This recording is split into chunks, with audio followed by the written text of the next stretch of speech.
it's my time, think it's my pen ready. Used to hold myself back, my self-esteem been better. Gotta keep on chugging, ran through everything in front of me. Might smoke bed heavy, got a whole agenda. Can't aspire to get ahead, so bump that, it's no surrender. Got a dollar flipped up, I'm trying to get it in FT to get them when they're in hand and crypto. Learn how to fix that. I don't really hold out of books, but I'ma learn how to fix that. Some opportunities and never come unless you paying attention, so no, I can't miss that. Moving, MVP, I got the record, I might have to prove something. Big jumper worthy, they gon' have to retire my jersey early. Whole crew coming, had to work something, cause I had nothing in my pocket, yeah, I did all that. Big plans, partners trying to make profits, yeah, I did all that. Work, sweat, and tears breaking, even no ends, yeah, I did all that. Had to make it happen, putting hours in my practice, I did all that. Yeah, I can't take no loss, yeah, I don't even know what it costs. I hit the ground, then it go off, yeah, hit the ground, then it go off, yeah, I can't take no loss, yeah, I don't even know what it costs, yeah, I hit the ground, then it go off, yeah, hit the ground, then it go off, yeah, run it, ooh, I really feel it's my time, think it's my year, yeah, I really feel it's my time, think it's my year, yeah, I really feel it's my time, think it's my year, yeah, I really feel it's my time, think it's my big dog, walking big talk, young veteran, living legend, bet I'm better than them, this is my ship, I'm a jacket like Letterman, y'all better not let them in, they gon' rotate this so I keep the pedaling, started a chain, the cycle is heaven sent, this is from God, but I'm not your reverend, not in the pulpit, I'm a pit bull in this element, yeah, said you gon' pull up then settle it, yeah, I've been married to this hustle, this is my ring, watch I step in it, yeah, and I ain't even got a yard, but I'ma get it here, watch how I touch down, pulling plans out the clutch, everybody getting crushed, the cut down is for us now, have to work something, cause I had nothing in my pocket, yeah, I did all that, big plans, partners trying to make profits, yeah, I did all that, work, sweat, and tears breaking, even no ends, yeah, I did all that, had to make it happen, putting hours in my practice, I did all that, yeah, I can't take no loss, yeah, I don't even know what it costs, I hit the ground, then it go off, yeah, hit the ground, then it go off, yeah, I can't take no loss, yeah, I don't even know what it costs, yeah, I hit the ground, then it go off, yeah, hit the ground, then it go off, yeah, run it, ooh, I really feel it's my time, think it's my year, yeah, I really feel it's my time, think it's my year, yeah, I really feel it's my time, think it's my year, yeah, I really feel it's my time, think it's my, yeah.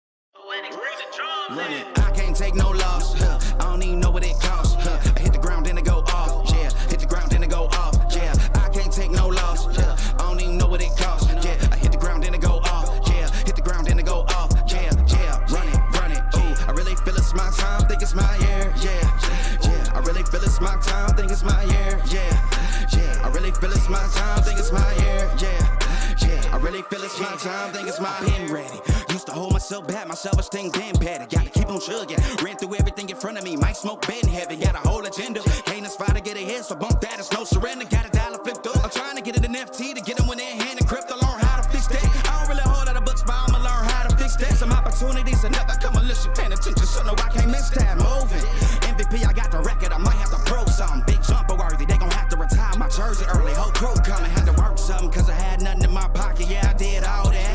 Big plans, partners trying to make profits, yeah, I did all that. Work, sweat, and tears breaking, even no ends, yeah, I did all that. Had to make it happen, putting hours in my practice, I did all that. Yeah, I can't take no loss, yeah, I don't even know what it costs. I hit the ground, then it go off, yeah, hit the ground, then it go off, yeah, I can't take no loss, yeah, I don't even know what it costs. Yeah, I hit the ground, then it go off, yeah, hit the ground, then it go off, yeah, run it, ooh, I really feel it's my time, think it's my year, yeah, I really feel it's my time, think it's my year, yeah, I really feel it's my time, think it's my year, yeah, I really feel it's my time, think it's my big dog, walking big talk, young veteran, living legend, bet I'm better than them, this is my ship, I'm a jacket like Letterman, y'all better not let them in, they gon' rotate this so I keep the pedaling, started a chain, the cycle is heaven sent, this is from God, but I'm not your reverend, not in the pulpit, I'm a pit bull in this element, yeah, said you gon' pull up then settle it, yeah, I've been married to this hustle, this is my ring, watch I step in it, yeah, and I ain't even got a yard, but I'ma get it here, watch how I touch down, pulling plans out the clutch, everybody getting crushed, the cut down is for us now, have to work something, cause I had nothing in my pocket, yeah, I did all that,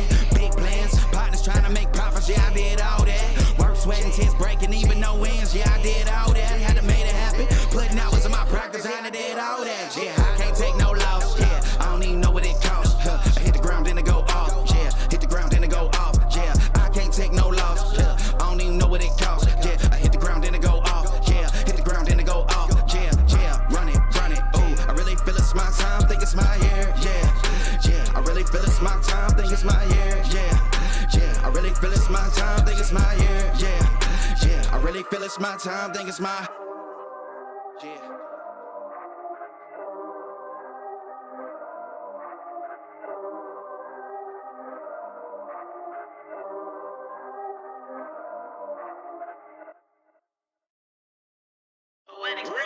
Run it, I can't take no loss. I don't even know what it costs. I hit the ground, then it go off. Yeah, hit the ground, then it go off. Yeah, I can't take no loss. I don't even know what it costs. Yeah, I hit the ground, then it go off. Yeah, hit the ground, then it go off. Yeah.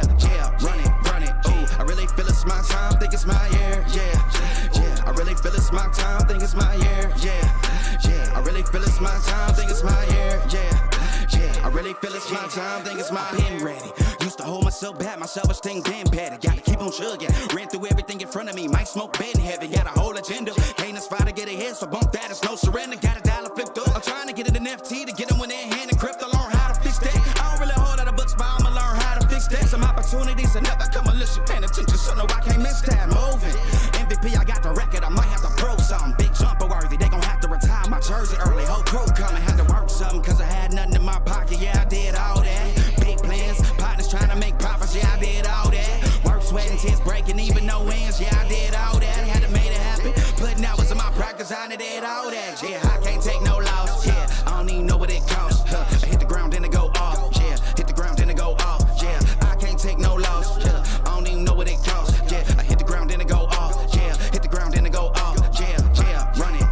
Ooh, I really feel it's my time, think it's my year. Yeah. I really feel it's my time, think it's my year. Yeah. I really feel it's my time, think it's my year. Yeah. I really feel it's my time, think it's my big dog, walking big talk, young veteran, living legend, bet I'm better than them. This is my ship, I'm a jacket like Letterman. Y'all better not let them in, they gon' rotate this, so I keep the pedaling. Started a chain, the cycle is heaven sent. This is from God, but I'm not your reverend, not in the pulpit. I'm a pit bull in this element, yeah. Said you gon' pull up, then settle it, yeah. I've been married to this hustle, this is my ring, watch out step in it, yeah. And I ain't even got a yard, but I'ma get it here. Watch out touchdown, pulling plans out the clutch. Everybody getting crushed, the cut down is for us now. Have to work something, cause I had nothing in my pocket, yeah, I did all that. Big plans, partners trying to make profits, yeah, I did all that. Work, sweat, and tears breaking, even no ends, yeah, I did all that. Had to make it happen, putting hours in my practice, I did all that. Yeah, I can't take no loss, yeah, I don't even know what it costs. I hit the ground, then it go off, yeah, hit the ground, then it go off, yeah, I can't take no loss, yeah, I don't even know what it costs, yeah, I hit the ground, then it go off, yeah, hit the ground, then it go off, yeah. Run it, ooh, I really feel it's my time, think it's my year, yeah. I really feel it's my time, think it's my year, yeah. I really feel it's my time, think it's my year, yeah. I really feel it's my time, think it's my, yeah.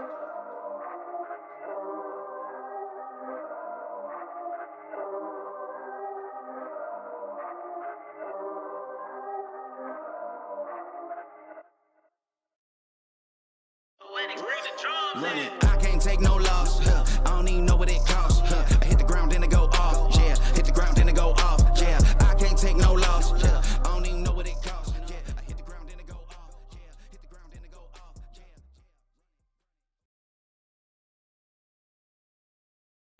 Welcome back to the Angry Man Podcast with Jason and Greg. He is Jason, the chosen one. I am Greg, a legend in my own mind. Jay, what's going on, man? Not much, man. Mad I missed most of the boxing last night. Yeah, man. Well, you know. I saw the main one, though. Shit happens, man. We got 21 folks in the building, man. Who we got in the chat? The Keggy's in the building. What's going on? Dom Kizza, what's up? Thrill Hill, what's going on with you? Crawford versus Spence on June 17th. Fact or fiction? Shake my head. I think it's facts, my brother. It's facts. Fentanyl public relations. I was at the fight. It was lit. Man, this is the first time I've seen your name, Fentanyl public relations. Man, welcome to the channel. This is the first time I've seen you, though. All right, man. Jay, let's jump into it, man. We don't like to do too many salutes. We like to get to the business of it. And we had the fight last night. David Benavidez versus Caleb Plant. Jay, we both predicted that David Benavidez would be victorious in this fight. It played out exactly like we thought it was going to play out. Caleb Plant was going to be dangerous in the early rounds with the boxing skills and probably going to give David some challenges. but David ended up coming on in the later rounds, and eventually Caleb Plant started to wilt under that pressure. Now, I felt that when looking at the actual scorecards from the fight, I thought the scorecards were a little bit lopsided. I had to fight a draw.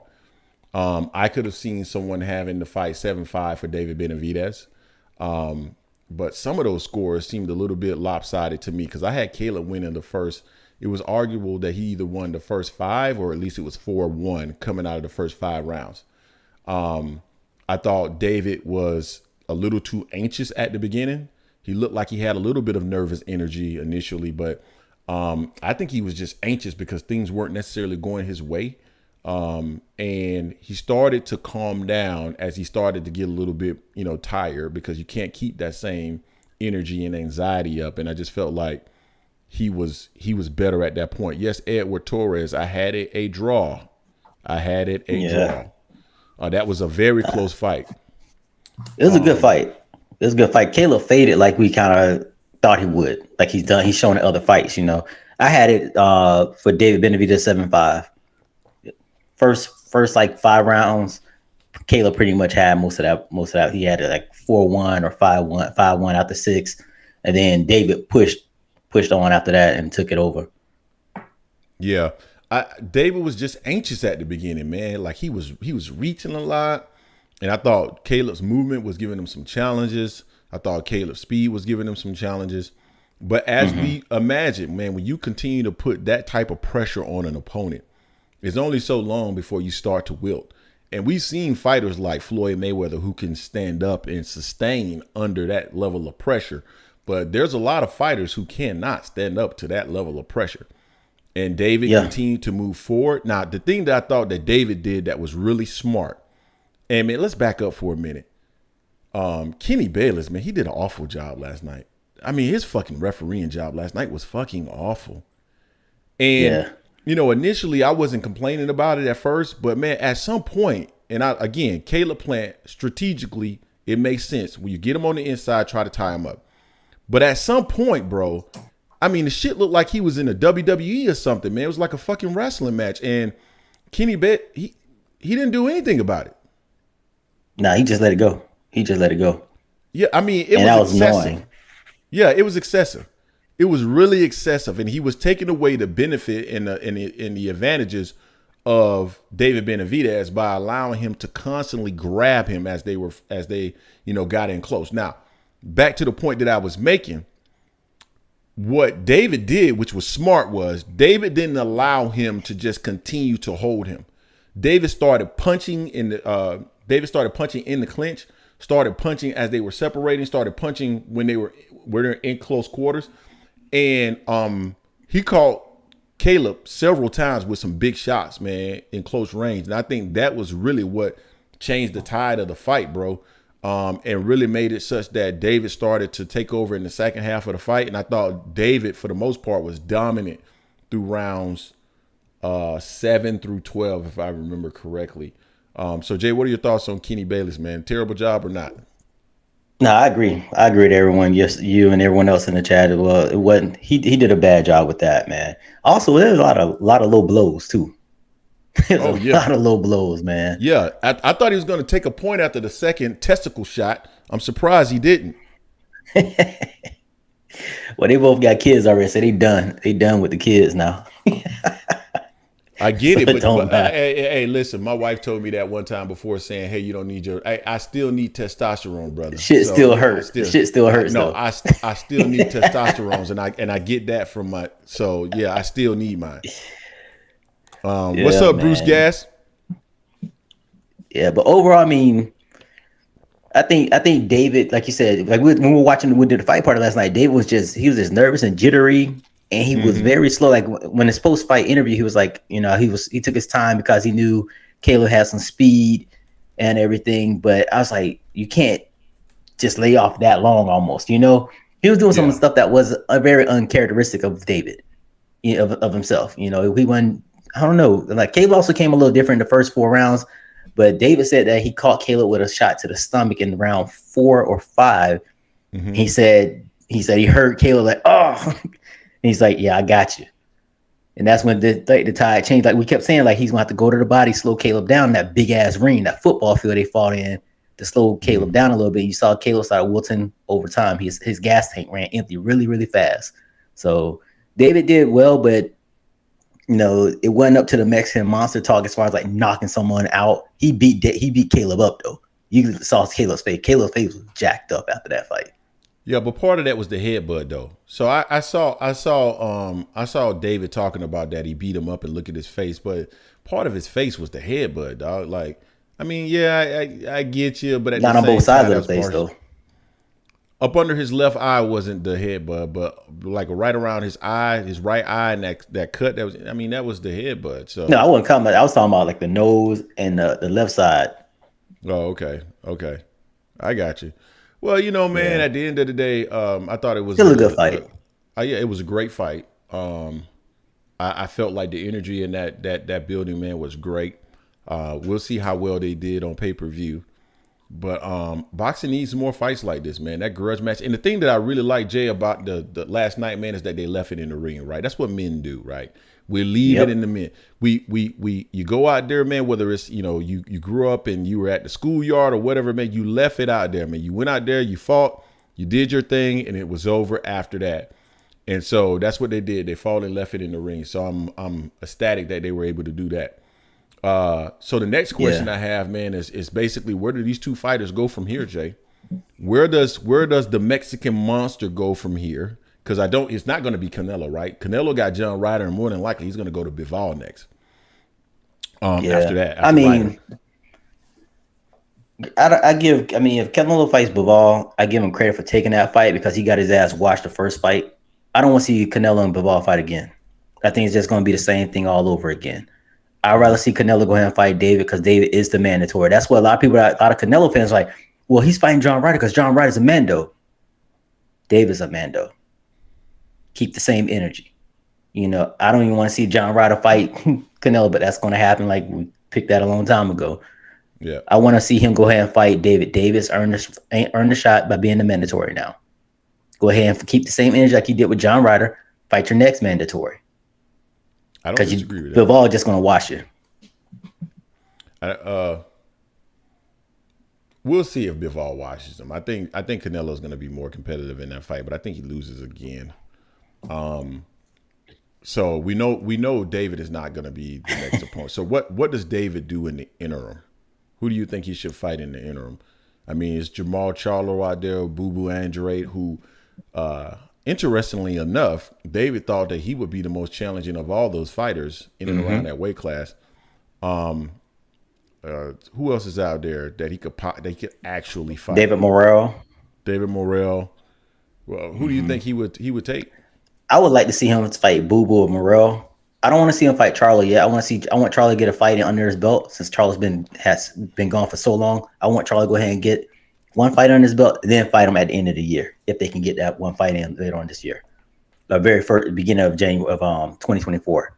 I don't want to see him fight Charlo just yet. I think Charlo needs that one fight, at least one fight in. Yeah, I don't know where he goes from here. I think he's probably going to end up taking a fight that's probably not one of the upper echelon guys in hopes of getting Canelo next. Where does Plant go from here? I saw an interview from Deontay Wilder where he's basically said no one lost tonight. And to a certain extent, I agree with him. When you think about Caleb Plant in the performance, he showed, number one, that he wasn't bitch. Caleb showed a lot of heart in that fight. Caleb fought a really good fight. And you can tell just based off of how Caleb was fighting, he learned a lot from that Canelo Alvarez fight. Caleb looked damn good in that fight, especially the first few rounds. But it's just that pressure from Benavidez, man, ultimately broke him. He would look good in the ring with somebody like Boo Boo Andrade. Let me take that back. He wouldn't look good because of the styles, but I mean that's a possibility for him. Maybe even Charlo would be a possibility for him. Charlo's putting out everybody's name in terms of being interested in fighting them, so maybe that's an option for him. I don't know. What are your thoughts? Who might Caleb go after next? For Caleb, I mean, I still think Caleb's a really good fighter. I mean, his only two losses have come against, Canelo and David. So it's not like he just lost to some cab driver or something like that. Yeah, exactly. I wouldn't call him a gatekeeper just yet. He fights someone else of lower echelon or lower tier and loses them, then yeah, he'd be around that gatekeeper taking. For him to fight, I don't want to see him fight David Morrell because I think Caleb needs to stay away from right now someone that has power, and David Morrell has power. You know, him fighting Boo Boo would be an interesting matchup. It'll be an ugly matchup because Boo Boo fights ugly. You know, but it'll be an interesting fight. We know Zurdo can't even make weight. Zurdo probably will come in fighting at a cruiserweight next time. You know, and he's at 175 anyway. So yeah, exactly. So man, anything else we want to cover in regards to that fight, man? Excellent fight card. I definitely want to talk about some other fights that were on that fight card as well. But anything else we want to cover with David Benavidez? Hey, someone said in the chat, Plant versus Edgar Berlanga. I don't think Edgar is ready for that. I don't think he's ready for Caleb. Caleb has too much. He has too much of a boxing IQ for Edgar right now. I don't think Edgar's ready for that. I agree. All right, man. Let's move on to Chris Colbert. Jay, we were talking about Chris Colbert prior to the fight on the fight party last night, and I told everybody that I was not sold on Chris Colbert. A lot of people feel like he got really good skills, but I feel like he's more talk right now than he is skill. And he got put on his ass very first round. Looked like it was a left hook, if I remember correctly, that he got put down with. And a lot of people feel like Valenzuela won that fight, bro. A lot of people in the chat had Chris Colbert winning that fight. When you think about Valenzuela and the fact that he put Chris Colbert on his ass, landed the bigger, cleaner, harder punches. I didn't score the fight, so I didn't necessarily comment on it. But if you're just looking at it from a surface level perspective, Jay, it feels like Valenzuela won that fight last night. Chris Colbert defense is not good at all. Last night, his offense was his defense. Anytime he got off first, he was able to win those rounds. In situations where he sat back and waited for Valenzuela to throw and to get off, it was not a pretty picture. Now, Chris Colbert, I think after the fight, you know, I had my volume on, so it was hard for me to, you know, tell exactly what they were saying. But it sounded like Chris Colbert was saying that he would give the guy a rematch. Now he's saying at the presser, that he's not going to give him a rematch because of what the guy was saying. No, what you realize is that you got out of this fight by the hair on your chinny chin, and you don't want to get back in that ring and get that smoke again with this guy because it might turn out different next time. I'm going to repeat what I said before. I'm not sold on Chris Colbert at all. I plan on going back and watching that fight and actually scoring it this time. But I could clearly see when Chris Colbert was winning rounds, or at least winning portions of rounds. I could also see very clearly when Valenzuela was winning those rounds as well, dog. I mean, he was knocking Chris Colbert, man. I mean, I don't know, bro. That's a tough one. I missed that fight, but I watched the post-fight conference interview with Chris, and Chris said that he would have gave him a rematch, but he's a sore loser. Ryo's a sore loser, so he's not giving a fight. He's going to be down to 130. I'm like you said, I'm like, nah, you're not giving a fight because you don't want that smoke again. You know, you shouldn't be at 135. He's going back down to 130. You know, man, so Rayo wasn't no sore loser, bro. He felt like he won that fight, and he had a reason to feel like he won that fight. But get this. Did you peep Chris in the post-fight interview? He was like, well, you know, he just need to take his loss like a man, like he takes his wins. You know, he need to be like I was when I lost. I just took my loss like a man. I'm like, no, you didn't, Chris. You blamed everything under the sun when you lost to Hector Garcia. You actually basically you ran for your life in that fight. Yeah. You ran for your life in that fight, dude. Yeah. So I mean, I haven't seen this fight, like I said, with Ryo, but see Ryo all pissed like he was after the fight. Understandably, everyone that I've seen said Chris lost. And they booed Chris when he walked out the ring, is what everyone said. Chris lost that fight. That was a robbery. Right. Listen, I'm going to be honest with you. And again, I did not score the fight, bro. But I felt like at best, Chris Colbert got a draw. Yeah. And at worst, he lost the fight, you know. I was surprised that Colbert ended up, but there were people that were in the chat that scored it for Chris Colbert. So, Oh, really? Yeah, there were people that scored it for Chris Colbert. I think T. Ward scored it for Chris Colbert. Oh, so Edward Torres disagrees with everything that I said. I said at best he got a draw. But yeah, man, at the end of the day, Chris Colbert, he's saying that he's going back down. I think that's a wise idea for him to go back down, Jason. He does not have the power. Yeah. He didn't have the power at 130. And he doesn't have the requisite skills either. Like, you got to have, man, if you don't have the pop, you got to have the skill. And he doesn't have he doesn't have the skill or the pop at 135 to compete. So he should go back down to 130. Maybe he has the skill to compete there.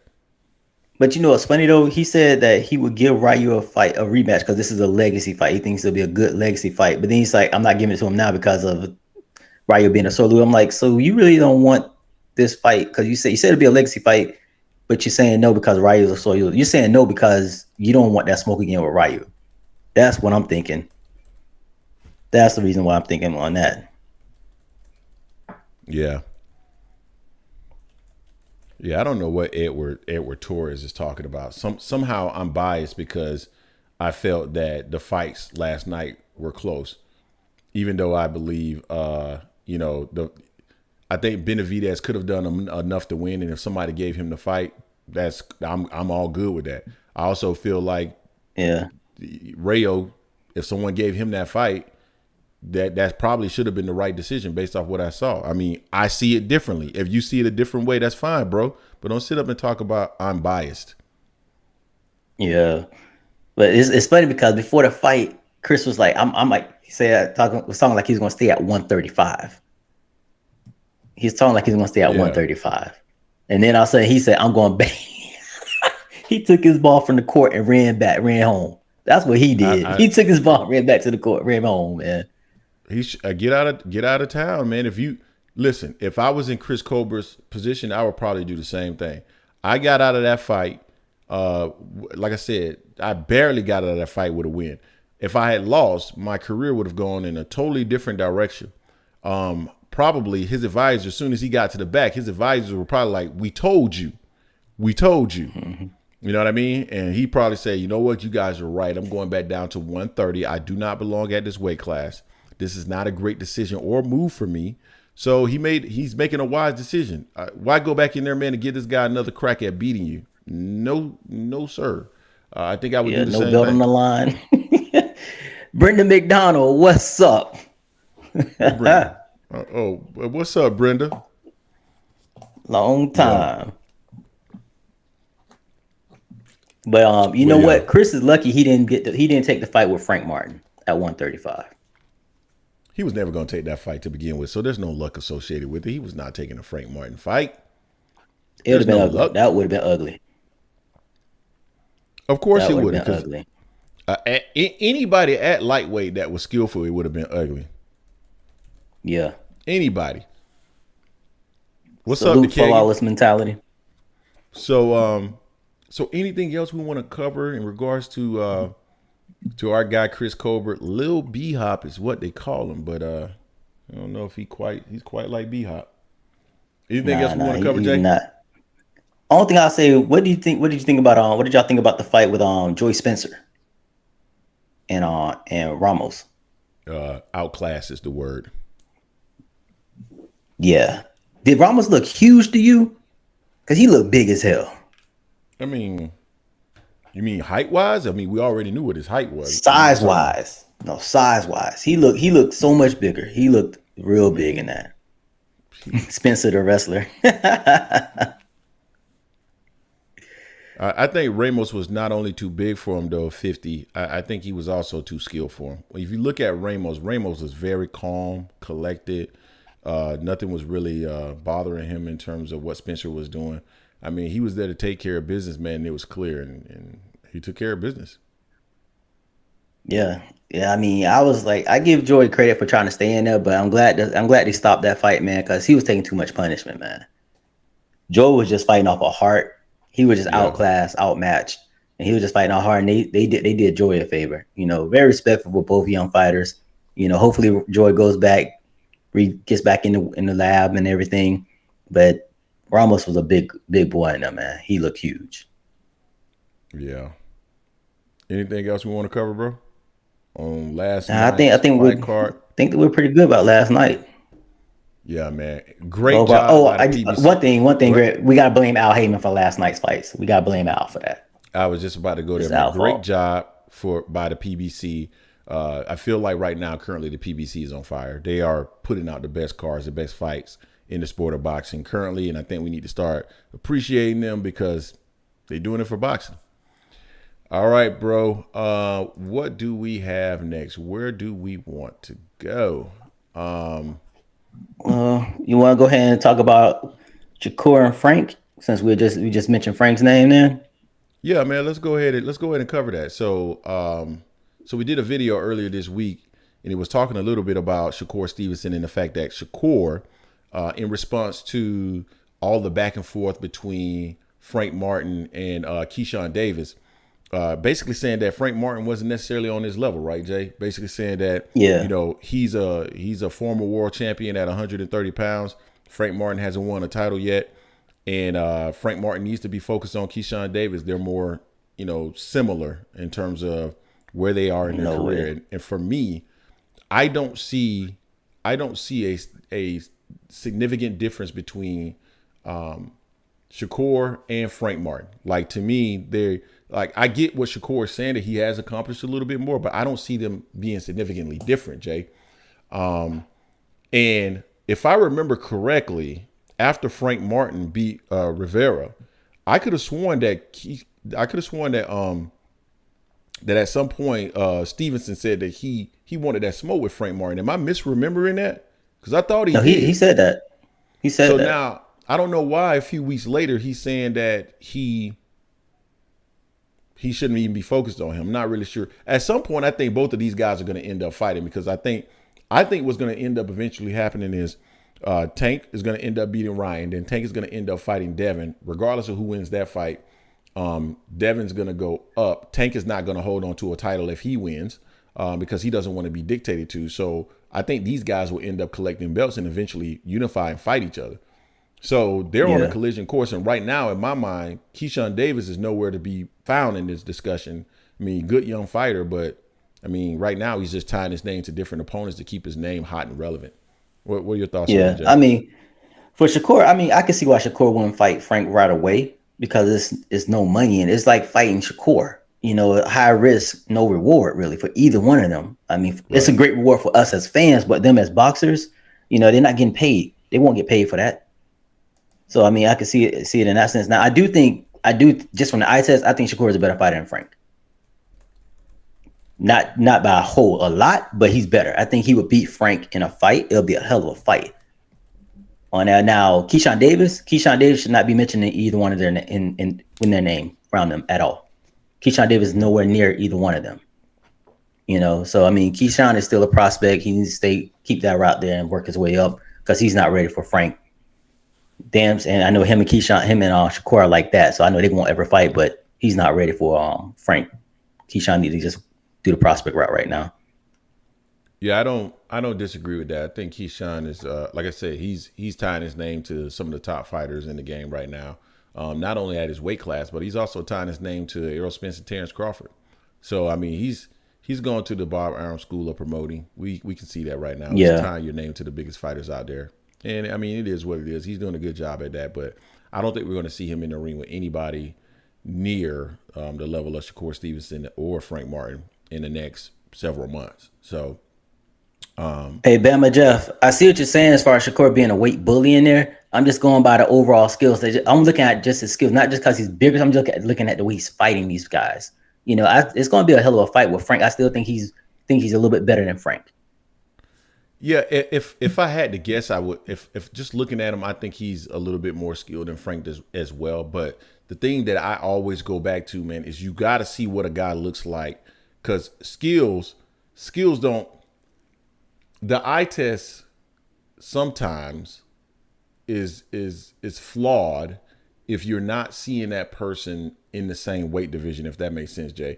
Because like what you would demonstrate as a skill at a lower weight class, you might not be able to get away with against bigger opponents, right? Yeah. So, like for instance, if you're bigger and you're the more rangy fighter in a weight class, and all of a sudden you go to a next weight class and you don't have that range advantage, maybe you weren't as skilled. Maybe that jab isn't all that, and it's just because you were the rangier fighter. And now that you are no longer the rangier fighter, your jab doesn't seem quite as effective. So I need to see what Shakur looks like at 135 before I start to say truly, truly, truly that he's better than Frank. Does that make sense? Yeah, and we're not hyping Frank up because he's promoted by Spence. This ain't got nothing to do about who he's promoted by. Frank is a damn good fighter. Did you not watch his last fight? He's a great fighter. You know, he's a damn good fighter, and he's coachable. The thing about Frank, he's coachable, and you see what he does. You see what he adjusts in the ring. So him and Shakur would be a hell of a fight, in my opinion, just by seeing what Shakur has done. Even though it may have been a lesser opposition, I'm just looking at what Shakur does from a skill wise, and I think really Shakur is really about that business, about fight. I think he's going to be a great fighter. You know, I think Frank will be too. But we got to see how Shakur looks in April for his first fight at 135 as well. So he's fighting someone actually officially at 135. See how he looks then. Then we'll really know if that weight is really going to change and impact his skills or not. Yeah, I see Corey Briggs say Shakur has displayed his dominance over a longer period of time. He accomplished more than Frank. Frank passes the eye test, but we got to see him dominate over more time. I don't really disagree with this. I think, and I kind of spoke to this earlier, that Shakur has done more, but it's at a lower weight class. So I still want to see Shakur do more, and I want to see Frank do more too. So I think what you're saying there, Corey Briggs, is fair. And JV, that's fair as well about the way Frank pivots in and out. I mean, he did that shit flawless in his last fight. He did it very flawlessly. So I mean, that's an intriguing matchup. So him versus Shakur, that'd be a hell of a matchup to see how who's gonna be the one who's gonna pose their will on the other. Agreed. I would love to see that fight. I don't think we're gonna see. Hell yeah, I love to see that fight. We ain't seen that fight no time soon though. That fight's going. They're gonna make that fight cook for a while. That fight's gonna marinate. Hey, Edward Torres, Shakur may be scary. It's gonna I want to see what he looks like in his next fight, to determine how scary he. Now, if you're just taking Shakur out from 130 pounds and just applying him to 135, yeah, I would say he does look like he could be possibly scary. But they have weight classes for a reason, guys, and that's the reason why we want to see him at that weight class before we making a real assessment in terms of what Shakur Stevenson is. Jay, anything else you want to cover in regards to this? Nah. Okay. Not on those two. Nah, I think we're good to go. Man, let's talk about Tank Davis, man, talking about he's more skilled than Mike Tyson. That's one that I think I would be curious to see what the chat say in regards to this. So I'm on record as saying that, of course, historically, on average, lighter weight classes are going to be more skilled than larger weight classes, specifically heavyweights. So if you're telling me that that Tank Davis is more skilled than Mike Tyson, I wouldn't disagree with you, because that's been the nature of the beast since we've been watching boxing over the last several decades, right? But my question is that the right way to look at it, right? So when you think about Mike Tyson in comparison to other heavyweights, Mike Tyson is probably one of the most skilled heavyweights in history, right? Would you say that about Tank Davis? I wouldn't. He's not one of the most skilled lightweights in history. There are a number of lightweights that were, I mean, absolutely dominant during their time at lightweight. Sugar Shane Mosley was absolutely dominant at 135. Hands of Stone, absolutely dominant at 135. So, you know, I can't put I can't put Tank in that same category. So when you look at it through that lens, and then also you account for the fact that Mike Tyson has fought the Lennox Lewises and the Evander Holyfields of the world. So you're going to see stiffer competition that maybe, you know, you're not going to be as dominant over those types of fighters, whereas Tank hasn't fought that level of opposition yet. So, you know, who you're in the ring with determines how good you look and how easily you can apply your skills, if that makes sense. So if you're just saying straight up, if I compare Tank Davis versus Mike Tyson, yeah, Tank is more skilled. But I don't think it's not that straightforward, if that makes sense, Jay. What are your thoughts on that? And chat, I'm curious what you guys thought on that. It's hard. That's a tough one. That's a tough one for sure. I think Tank is more skilled as well than Mike. And that's tough for me to say because I do like Tyson as a fighter. I mean, he's on my wall here. But it's the level of opposition as well, what Mike did at against versus what Tank has done. Now, one thing I do like to see what Tank has done, he's beaten people in multiple ways. You know, different type of fighters in multiple ways as well. Mike was very powerful, taking people out. And this is no knock on Tyson's skill because Tyson had a lot of skill for him to be 5'10", fighting at heavyweight. So he had to be very skilled to be fighting those bigger fighters like that, you know. So I mean, that's a tough one though. I mean, that's a tough one. And I think JV put it best. Tank is more skilled than Tyson. Tyson was skilled for a heavyweight. Yeah. T Ward just made a point that I actually made in the video. Yeah, when he fights Devin and Shakur and he and Frank and he wins those fights 1, 2, 3, whatever. Yeah, now you can start making that argument because the whole competition thing is out the window now. That's gone. So you can no longer talk about competition relative to Tank versus Mike Tyson. And now it's okay, just who's more skilled. I think if you just in general, Tank is more skilled, but if you look at it through the lens of what division they're in, I think you can make an argument that Tyson is more skilled relative to his weight division. But yeah, once Tank faces those guys, he beats 2 out of those 3 guys, yeah, then he's also applying his skill to the most elite in the division. And yeah, you have to say that even if you're comparing it to the weight division, he's more skilled. Yeah. I agree with that. Mr. Vegas is in the building. Tank isn't more skilled as a boxer than Mike Tyson. I feel you.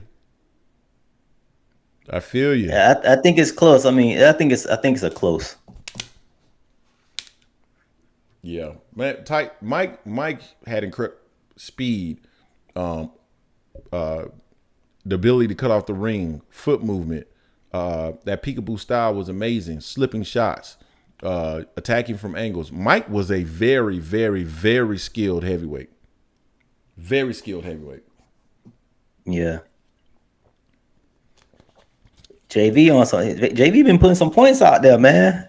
Where JV at? Wilder's example of how power is equalizer to skill. It can get you by until you beat someone with skill, real skill. Yeah, I agree with that. Anything else we want to cover with this, man? Tank and Mike Tyson. I just thought that was an interesting thing that I wanted to throw out there to the chat to see what the chat thought on that. Yeah, it's good. Definitely a good debate on what the chat's been saying and whatnot in here. Now, along the lines of Tank, what everyone takes on Tank and Floyd having that little run-in yesterday at the fight. Much ado about nothing. Yeah, I want to acknowledge something too with what 50 said. I think Tank is more skilled as a boxer, but Tyson perfected his skills for his opponents at 5'10" in his era. I mean, it's a great point, man. That's a great way to look at it, bro. Great way to look at it.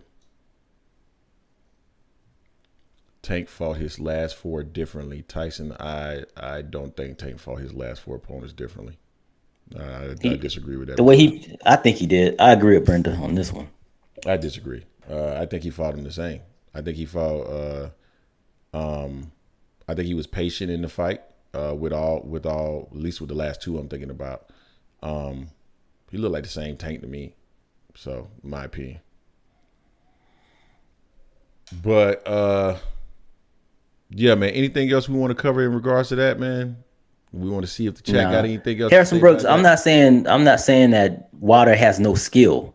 He's just not as skilled as a lot of other fighters at his own weight class. He relies strictly on power. He's even said it multiple times, and that was the most frustrating thing with me on Wilder, that he didn't work on his full toolbox that he could do.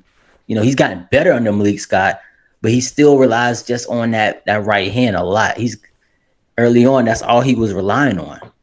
He would set traps every now and then with feinting and throwing that, snapping that jab from time to time, but he relied on that right hand every time. Yeah, I'm sorry, Harrison, but Wilder is not as polished as a heavyweight as he could have been. And I think that's more so the knock against Wilder. We haven't seen the level of improvement that we would like to see out of Deontay Wilder, considering all the tools that he has in his tool belt. And Wilder, I mean, we've seen him get wild with shots. We've seen him not be as polished. And he's made comments where he's saying that he doesn't have to become more skilled. Everybody else has to be perfect. He only has to be perfect for 1 second. So relying on his power. So these are not narratives, if you will. These are things that, I mean, he said out of his own mouth. Yeah. So let's see.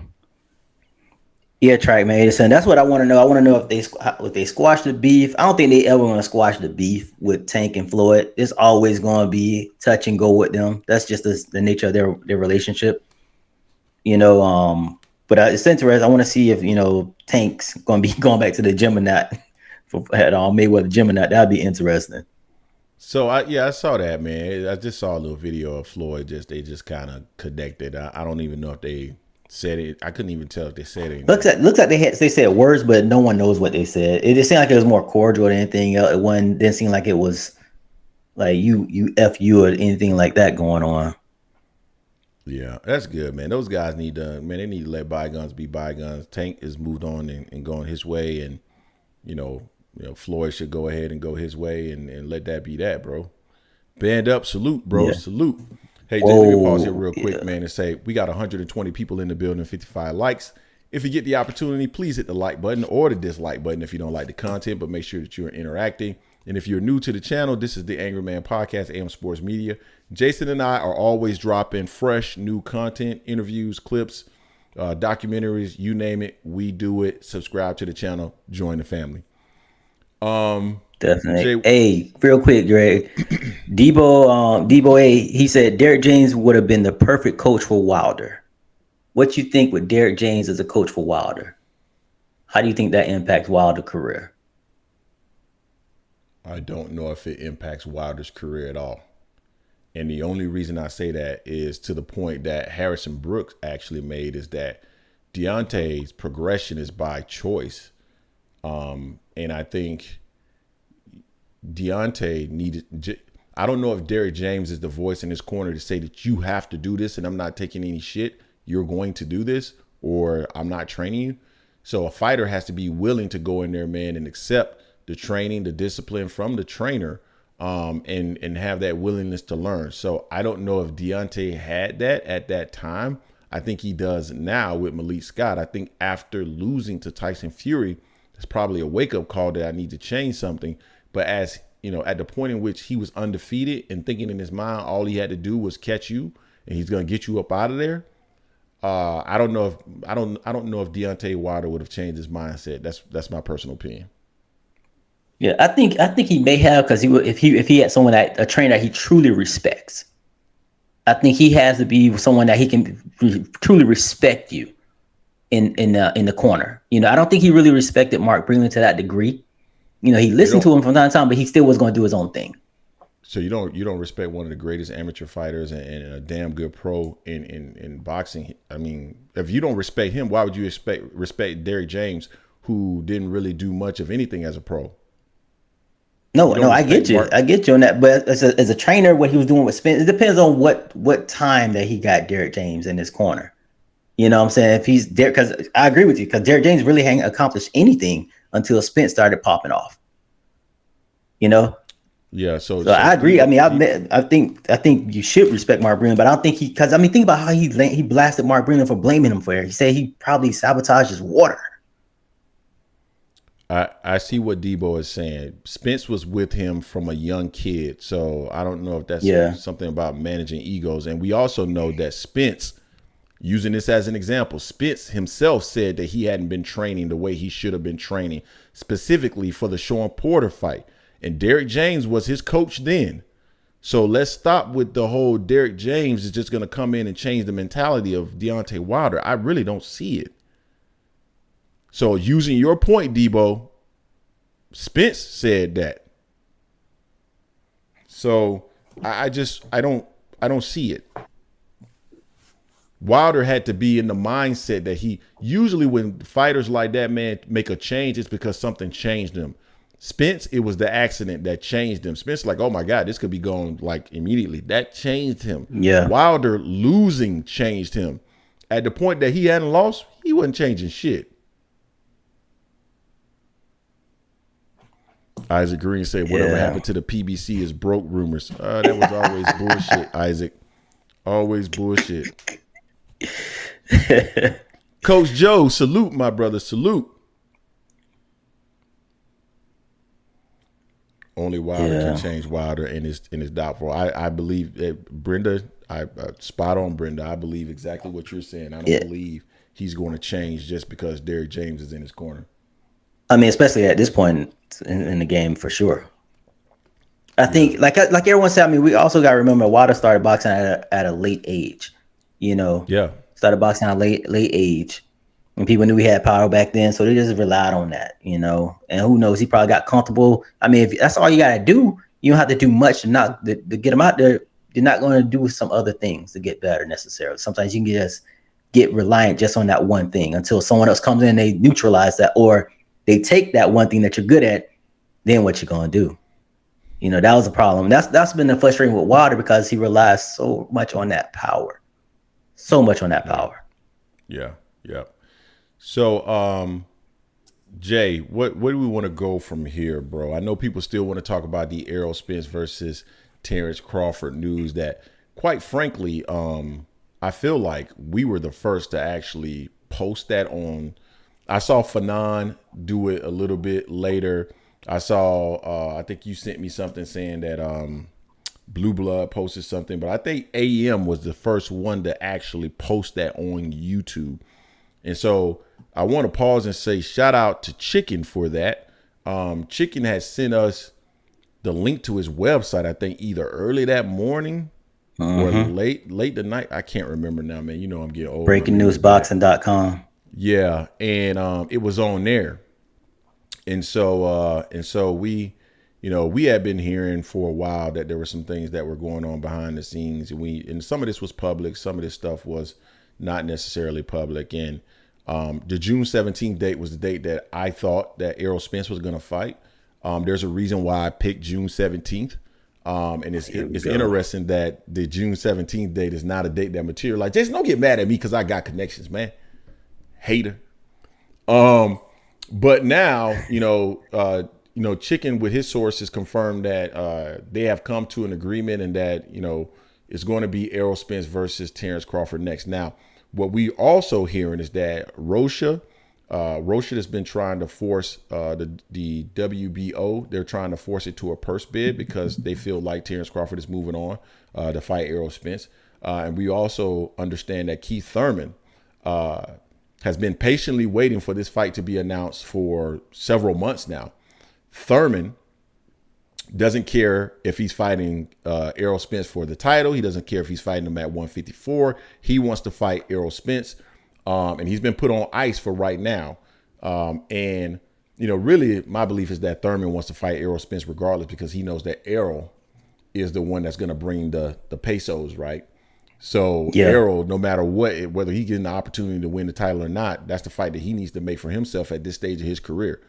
So that's pretty much where it is currently. And Jay, I want to pause there and get your thoughts on it. I also want to get the chat's thought on it as well. I know a lot of people that, doesn't believe it's going to happen. Tunnel vision. And I'm pretty sure my boy Tunnel Vision is going to call in and tell us how he doesn't believe the fight is going to happen. MVO had been saying that the fight was going to happen for a long time now. I never believed MVO's reasoning. His logic didn't make a whole lot of sense. He was talking about Golden Boy being a representative of Terence Crawford, and Golden Boy was going to pay, Rocha step aside money and this, that, and the third. Things that, behind the scenes, if you know what's currently going on with Golden Boy and their interaction with and what their money situation is and how you're currently funding their fights, that's probably not happening. So there's still a lot of details that need to get ironed out. But as we know it today, it will be Errol Spence versus Terence Crawford, June 17th, 2023. Now, the other thing and this is pure speculation on my part, I think that this fight is now being made, Jay, is because, and we've been talking about this in the past, Terence Crawford, I think he had every intent to fight Rocha. He had every intent to fight Rocha. That's who he was looking to fight. But as he started to negotiate with Golden Boy and realized that he was not going to get that level of guarantee that he was hoping for, and I do believe that Golden Boy was on the table in terms of signing with Golden Boy. But the issue is Golden Boy is not in a financial position really to give Terence Crawford those types of guarantee. And the people who are backing Golden Boy, which currently is DAZN, they're not willing to pay that kind of money for Terence Crawford. They've been losing money left and right. So I think Terence Crawford, to some extent, is in a corner where it's like, hey, if I want to maximize my dollars, I need to go ahead and make this fight. And also, I would say, if you think about Tank Davis versus Ryan Garcia and just the fight being that big right now already, that fight is getting hella buzz. I think that was also probably something that maybe was in the back of Crawford's mind and Errol Spence's mind, as a matter of fact, that this fight needs to be made now, because the longer they wait, the more steam this fight loses. So what's your thoughts on that, bro? Yeah, I mean, shout out to Chicken Talk again, and his sources. I want this fight to happen, but I've been fooled so many times by this. I can't trust can't trust the people that's part of this, man. With Bud doing what he did, I see Rocha, I see that if they don't offer the money enough for him, he'll definitely go with that Rocha, that Golden Boy shit. Yeah. But like you said, to your point earlier, maybe he already talked to Golden Boy. Golden Boy's not offering him the money he wants, and now he's like, okay, let me go ahead and get this with Spence. I think they're gonna give me more money. It's just hard for me to go all in just because we've been burned on this before. I was the last holdover thinking this fight was still gonna happen last year, up until October, and Greg rubbed that shit in my face though every day. I gave up.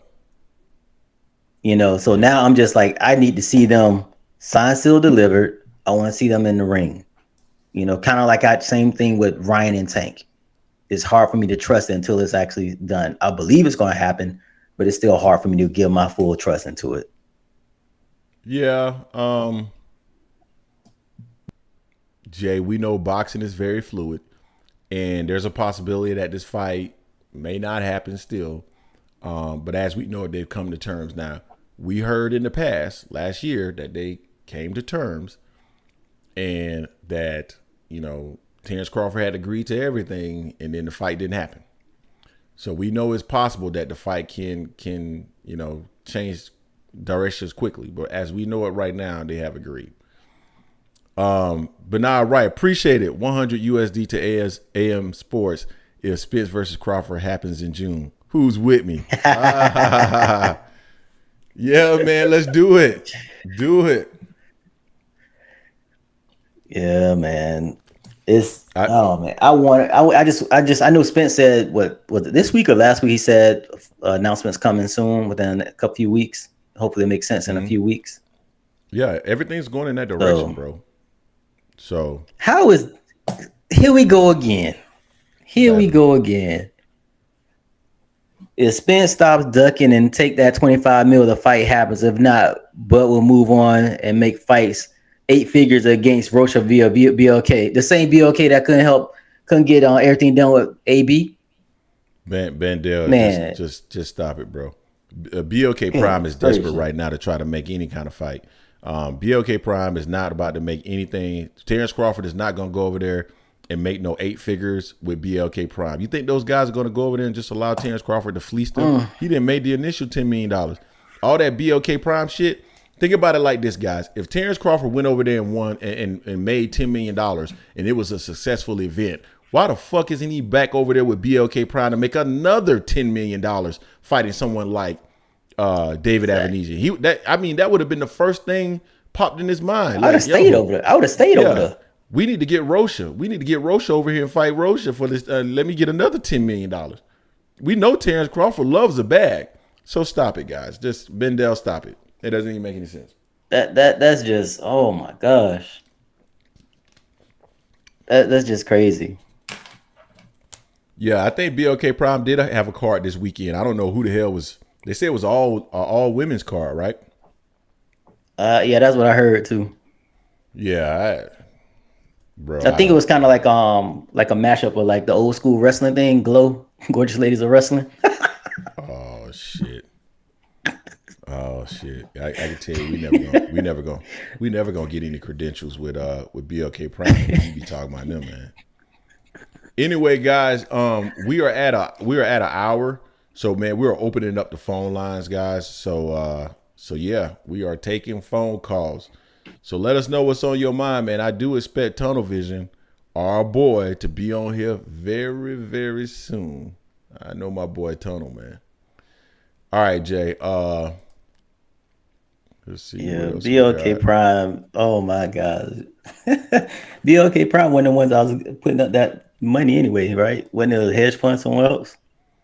No, it wasn't BLK Prime that was putting up the $50 million. Yeah, it was a hedge fund. That was the hedge fund. I do like the fact that both Spence and Bud have been relatively quiet about this.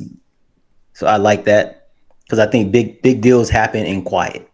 You know, it shouldn't be done out in public. So I just want the fight to happen.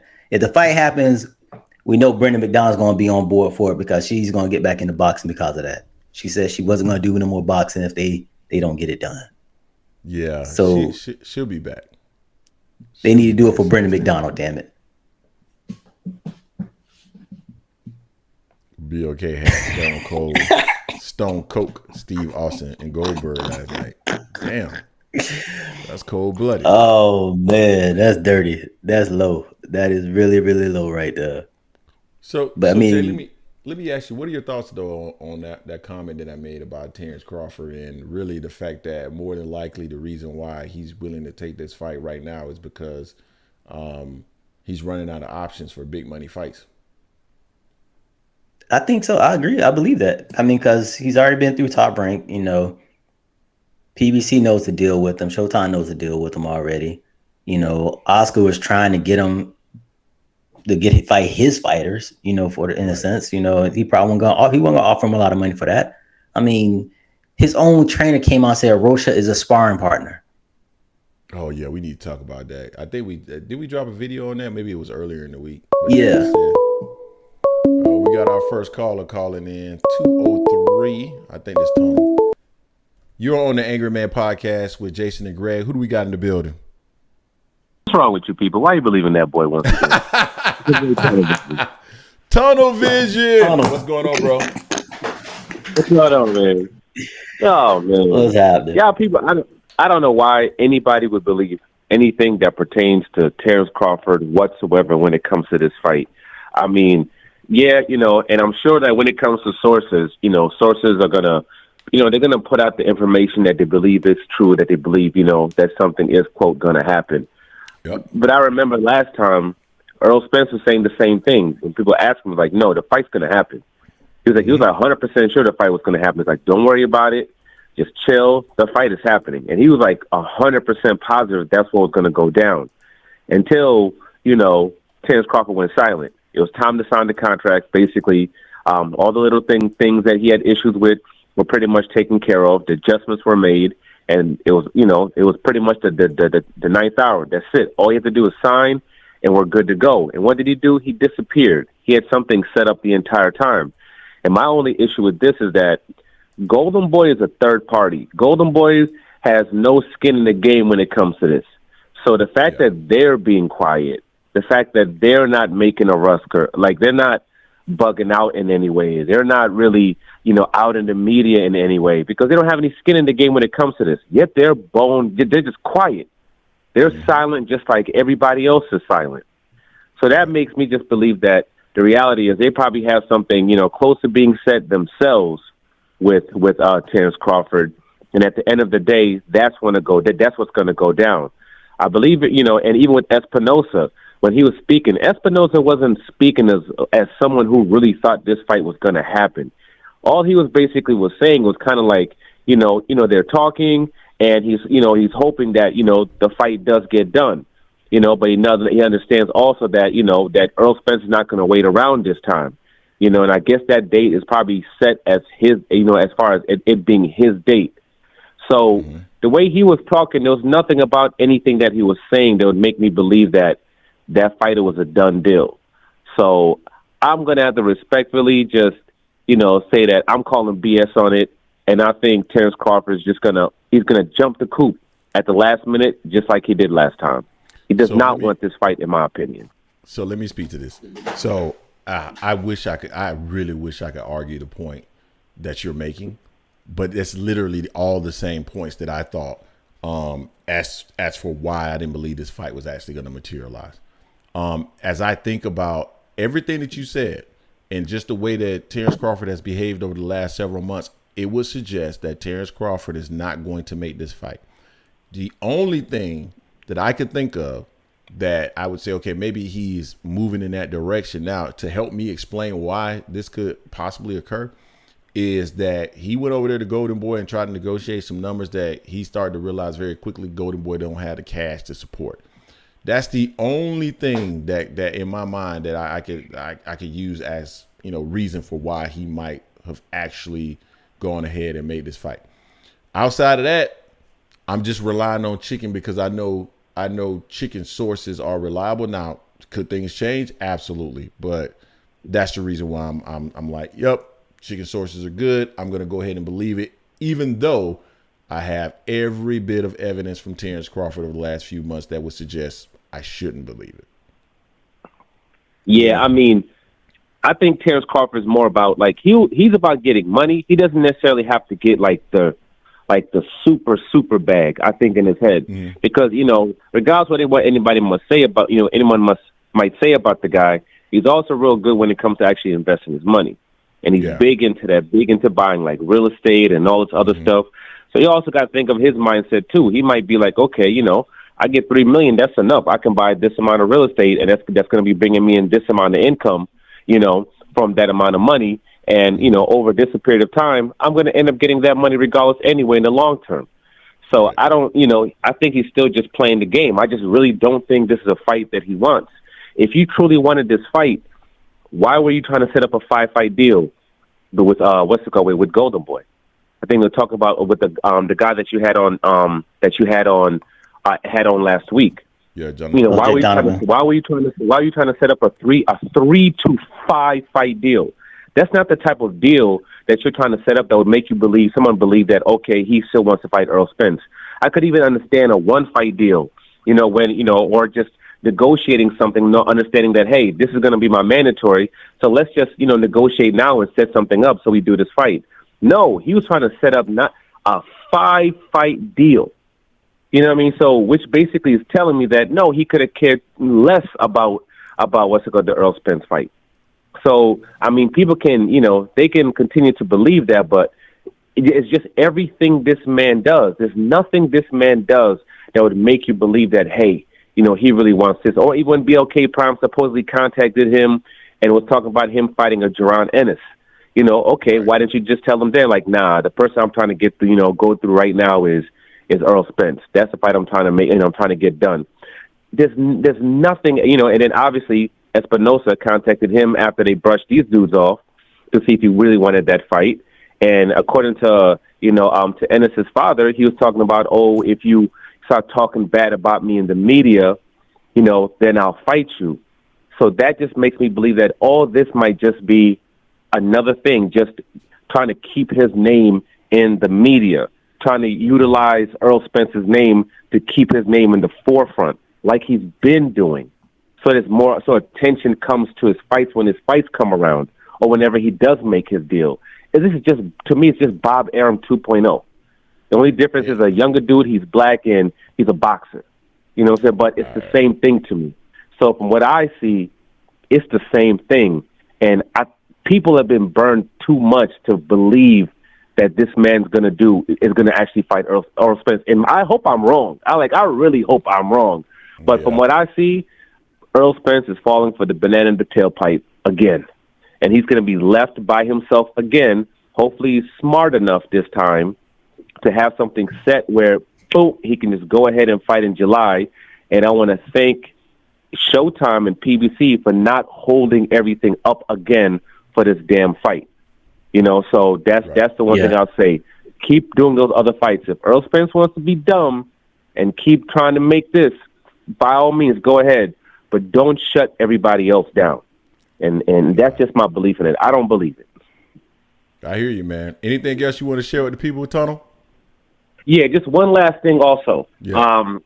When you guys were talking about Shakur Stevenson, and Shakur Stevenson was talking about Frank Martin, and he was talking about how, you know, Martin needs to just like chill and you know, leave him alone, and he needs to focus on Keyshawn because I guess he's on a different level, whatever it is. Yeah. I think that's people. I think I have in my head. I think people need to stop treating him differently than they treat other people. And what I mean by that is, when it comes to Shakur, if somebody had said that about him, everybody would be talking about how they're ducking him. Right. That's what would be the people's mindset. But for some reason, when it comes to Shakur, it's like people say different things when it comes to him. Mm-hmm. And I think it's about time we start holding him to the same standards that we do everybody else. This is a guy who came in at 126 pounds. All the fire was at the PBC, but the person that he decided to sign with was the top rank, where there was really nothing seriously over there. Tank Davis was at PBC. You had Gary Russell Jr. that was at PBC. Colbert was the big upcoming prospect that was known, was at the PBC, but he chose to go over there instead, where it's going to be lighter competition. When he was at 100, and there was no talk of him fighting against Gary Russell Jr. There was no push for that. He comes up to 130 pounds. He wins his belt. Hector Garcia beats Colbert. The person that he was talking about, he'll fight him, he'll do this. He was talking all that stuff when Colbert hasn't done anything yet. But he wanted to fight him, even though he himself was a world champion already. But he still wanted to fight that prospect, basically, though. Hector Garcia beats him. Hector Garcia goes and gets a belt. And Hector Garcia says, I want to unify with Shakur Stevenson. There's no push from Shakur Stevenson to fight that man.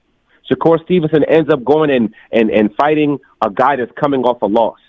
Then now Shakur Stevenson is coming up to 135 pounds. And De Los Santos is saying, hey, I want to fight you. He had just knocked out a upcoming prospect, you know, that was being revered. You know, big win. But he's brushing him off. You know, his handlers are not trying to make those fights. But he wants to fight the Golden Boy prospect who hasn't done anything. That was cool. He wants to fight Isaac Cruz, who had you know, his claim to fame is taking a loss against Gervonta Tank Davis. But anybody else, but we just brush all this off. Anybody else, we'd say he's ducking. They're ducking, or they're afraid. Or whatever it is. But for whatever reason, when it comes to Shakur Stevenson, is different. And Shakur needs to understand that you are a product of matchmaking too. There's a reason why they didn't have you fight any of those other dudes, because it would have been a problem, would have been an issue. Not that you wouldn't have won, but it would have been difficult fights. So your handlers weren't pushing to make those fights. They've been setting you up for in-house fights for a reason. You're fighting that Japanese dude that's never fought any top-tier guy that's completely unknown for a reason. They never were going after Isaac Cruz. That's the truth. They weren't going after those dudes. You were always going to fight this guy, which is fine. They're trying to set you up to get belts. But understand, with all the talking that he does, he also needs to understand you're in that system. You're part of Top Rank, and you're being handled the same way. So he needs to understand that. You're not a special snowflake where they're like, we'll put you in against anyone. And we know that to be the case because we've seen Bob Arum say no to setting up fights and putting up money for you to fight certain people. And I'm just saying that it's come to a point we need to start holding him to the same accountability as everybody else. And fighting dudes coming off of losses fighting random unknown dudes from Japan.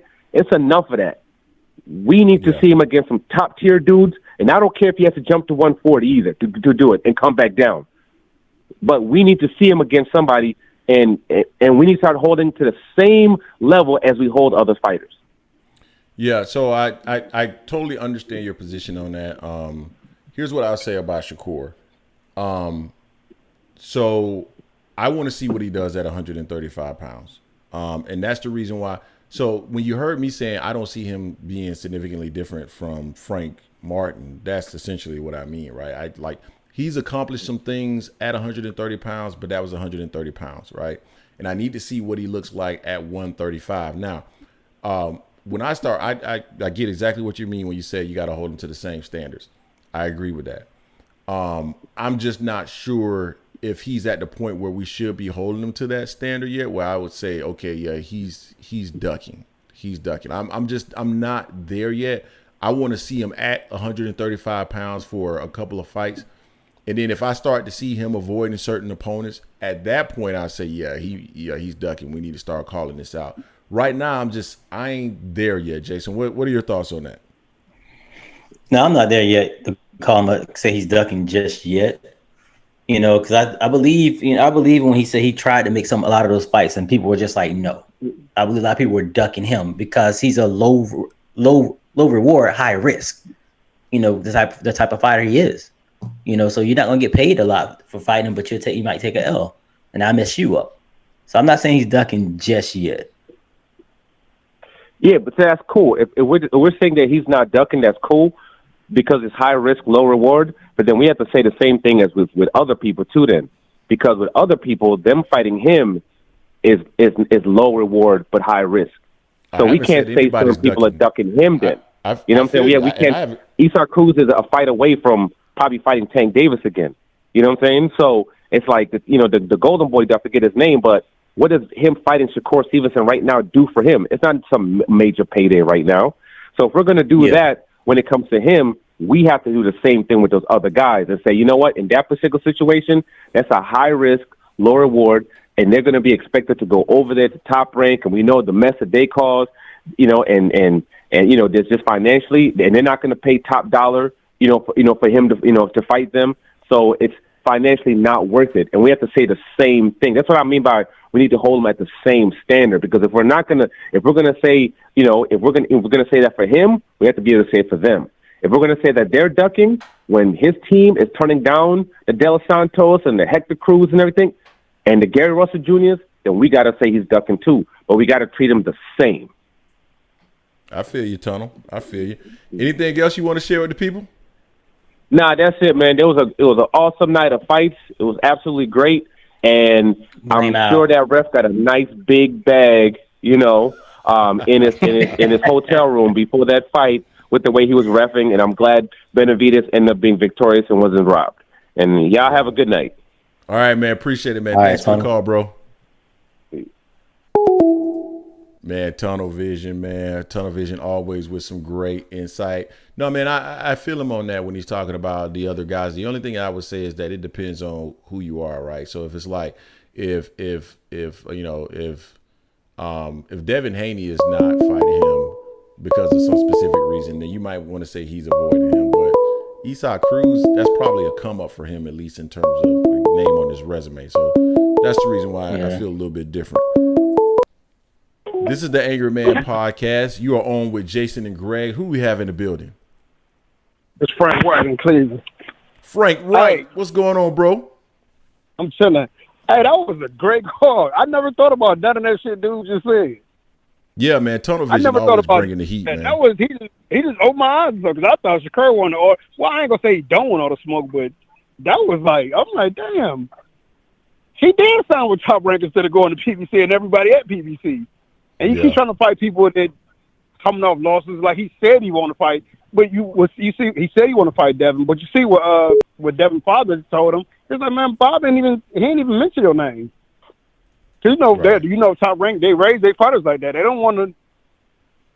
I mean, not saying that Devin could beat Shakur. I mean, I think it'd be a great fight, but they don't want to lose. I mean, Shakur to lose right now because then you know what I'm saying. You know how they raise their fighters like they raise Terence Crawford. Yeah, absolutely, absolutely, and that's the part of that's the job of the promoter, right? Is to move the fighter in a way to get him to, the top where the fighter's going to make the most money, and then you got to start actually putting your fighter in the ring with some of the other better competition. But remember this? Remember how he raised De La Hoya and Floyd? He put them in there with anybody. De La Hoya and Floyd got in there. They was fighting some dogs when they only had like less than 20 fights. He saw what they was, and he wasn't playing. So he'd put them in there with anybody because De La Hoya fought some dogs. Yeah, they was going to say about him. I'm trying to think about De La Hoya. He got a great resume. Yeah, De La Hoya fought everybody. I don't know if it was really early in his career though. Like, who are you referring to with that De La Hoya fought really early in his career? Early in his career, he fought. I ain't gonna say Top because Top is. Hold on, matter of fact, I got to put it up though. Yeah, I know Floyd. Floyd was in there with some tough guys early in his career. I'm trying to remember Oscar. I don't exactly remember Oscar being in there. Yeah, I can't remember exactly. I'm gonna put it up right now on the file. Damn, bro, he was 5'11", though. 5'10.5", he's a lightweight. So what I'm saying. Of course, you would put him there because he's bigger than everybody. Yeah, he was a big lightweight for sure. It was yeah. Gennaro Hernandez, Jesse James Loud, but yeah, he was perfect to beat them guys. Pernell Whitaker, I guess when he got in his 20-something fights, but Pernell Whitaker I thought that was like a draw, or maybe Pernell probably won by one round. Yeah, I agree with that one. I agree with that as well, and I thought Pernell was a little bit older at that point as well. Yeah, he definitely was older, and then what he started at 130, 135. I want to say, but he fought Floyd in there with anybody. But he fought De La Hoya too, like at the same time. But like he wasn't putting Crawford in there with nobody. You know what I'm saying? But no, Shakur only 25. But still, that's that age. Remember at 25 years old, Floyd was fighting like didn't he fight? What's going on in 25? Gaddy, his first pay-per-view. Floyd. He fought Gotti at Gotti home too. Yeah, but he was that's on. It's weird how he moving like. But I see Shakur Titan, I see Terence Crawford. But it's weird how to me that says something like I don't know if he all the way believed in them like he believed in Floyd and De La Hoya and like the guys back in the day, Sugar Ray and all that. He definitely believed in them off top. But that might say a little something. Or then maybe again he getting old, he trying to squeeze every penny. He might be. I mean, he's lost a lot of money on Terence Crawford over the last few years, so he might be trying to recoup. But hey, I agree. I agree with what's it called. Man, Spencer was at least 15, 20 pounds smarter than Ramos last night. But when we first watched him, I was like, man, he look like he's way bigger than him. First of all, he's like 3 inches taller than his when they was getting close, you was like, man, he's way bigger than him, like weight wise. Yeah. He had more skill too, but he was a lot bigger than him. Yeah, he was big. He was big. I mean, but for me, I guess I didn't even notice it too much. I was more so looking at his height than anything, man. And just honestly, man, just with the height and the reach, man, and just the way that he was responding to Spencer, I mean, he just looked like a better boxer, man. Somebody that was just ran, but I don't like he could hurt him. Like he just ran straight through him. And Spencer, I give Spencer a lot of respect though, because he tried his hardest, and he was mad when he said he threw the towel in. But he tried his hardest. I wanted Lil B up to lose because he just talked too much, and I think he lost. But I respect him a little more now because when he got hurt, he kept fighting, like, you know what I'm saying? And he got hurt like 5-6 times, but he kept fighting, like, against what's we call him, he quit last fight, pretty much so. Yeah. He didn't say he ain't quit on no stool, but he quit fighting, he quit trying. But I gave my guy, I was like, yeah, I can respect that. He got hurt. Caleb Plant, all the fights last night was like real good fights, and even all the fighters lost, they showed a lot of heart. So I'm like, yeah, I got a lot of respect for Caleb Plant now because I thought like after Canelo, I felt he fought Canelo scared. I think he fought Canelo with too much respect. He gave Canelo way too much respect. Yeah. They's like, I was like, what is he scared or something? But I thought it was maybe a draw or maybe he lost some time. But that 8-4 and 9, that 9-3 is ridiculous. That means he couldn't have won. He couldn't win last night. You talking about David Benavidez? Right. He won the first 5 rounds. Well, he might have lost round 4, but he won 4 of the first 5 rounds. Sure. I totally won agree. Round 11 too. Yeah, out of the first 5 rounds, at worst, it was 4-1. At best, it was 5-0. I mean, David at wasn't worst, winning it was in those 4-1. rounds. It ain't no way possible they could have gave Benavidez 1, 3, or 5. 1, 2, 3, or 5. Ain't no way possible. That shit was crap. And then the little B-App card. I'm like, man, them judges put them cards up before the fight even started. They already had that shit filled out because Lil B.I., he definitely ain't win. Man, he got hurt. All right, if you all box me, I'm all boxing you. Then I rock your socks off, and then you covering up for the rest of the round. How you win that round? I don't care if you land more punches, but you hurt. Or that's just like somebody drop you. You win the whole fight. You win the whole round, and then I drop you. You didn't win that round. I feel like Colbert. I feel like Rayo didn't have anything to worry about relative to COVID. Or Colbert, sorry. I just feel like the power wasn't there. Rayo, man, if he would have just taken a little bit more charge, he probably could have knocked Colbert out, man. I think Rayo kind of ran out of gas. I wanted him to win that 12th round. He lost the 12th round. I'm like, man, he need to go out here. The whole fight I kept saying, that's all he can do is punch when he punching because he's not hurting Rayo at all. Yeah. So just punch when he punching. Yeah. I remember saying the exact same thing when Charlo was fighting Tony Harrison. I was like, man, stop throwing all these punches into his guard, man. When he punch, you punch. And I think that probably would have worked for him last night because Colbert couldn't take anything he was throwing in. Man, Colbert's shots were so damn weak. Those were some of the weakest. That's just Colbert in general, though. He was weak at 130. Yeah, but that's the point that I'm making, though. Usually black, he remind me of, I told my cousins last night, he remind me of Sean Bay Mitchell. He fight just like the weird trunks. They both left hand. They fight just alike. Pillow hands. They got skills, but they just pillow handed. Like, and they, what I'm saying, against the top guys, you're not gonna get it done. All right, I just called in and talk to y'all about that. I'll let y'all. All right, bro. Appreciate the call in, man. Yeah, for sure. Yeah, Colbert got no pop, man. Right. He got no pop. That's clear. That is clear, my friend. All right, guys, the phone lines are open. So we got somebody calling in. Got a couple folks calling in. So we're going to take the first one. 510. Hold on for me real quick. Hey, we got 138 people in the building, 86 likes. If you get the opportunity, please hit the like button or the dislike button if you don't like the content, but make sure you're engaging. And if you're new to the channel, this is AM Sports Media, the Angry Man Podcast. Make sure that you join the family. We are always dropping content on a daily basis. Bro, who do we got in the building? Oh, there's Donald from the Bay, man. I called you guys a couple times. What's going on? What's up? Hey, what's up? Yeah, I just want to know. It was a beautiful week last night. I was actually in the building. I had called, let you guys know I was gone. I probably don't remember, but it was a dope fight. It was a dope weekends too, because I met a lot of cats. I met Riddick Bowe Saturday night. Oh, wow. Friday night. I met Riddick Bowe. Got to take a picture with him. I met Benavidez Senior. Got to take a picture of him. So it was a really dope weekend for me. Nice. Yeah, so Colbert, man, he definitely didn't win that. And I don't know if you guys can hear, but in the building, he got booed super loud. Like, he get mad. Yeah, I heard that. I don't know if it. Huh? Yeah, I couldn't. Yeah, I heard about that. To keep the volume down, but I heard about it. Yeah, I don't know if that translated to TV, but it was. It was like, man, I hope he got bodyguards walking up that building because they was pissed. Yeah.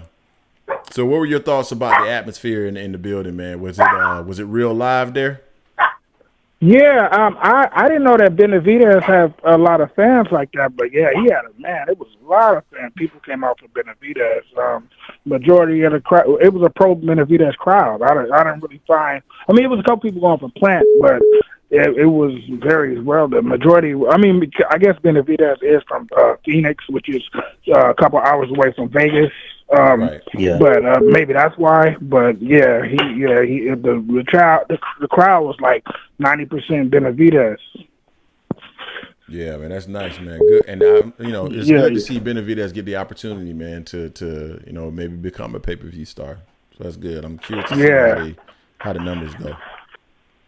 Yeah, that's why I think it's kind of good to kind of go to the fight because a lot of people don't know when I went to go see Bud and Porter last year. Bud has a lot of fans too. Like it was a lot of people out for Bud. It really changed my whole perception how I seen Bud. Mm-hmm. Yeah. Man, So sometimes, you got to get out to the fights, like to actually see. Because I had no idea Bud had that many fans. It was a lot of. I felt like I was in Nebraska. It was so many fans out there. It was, man, they came out. I didn't, like I said, that definitely changed my perception of Bud. Yeah, that's good, man. Too bad they don't buy his fights. Yeah.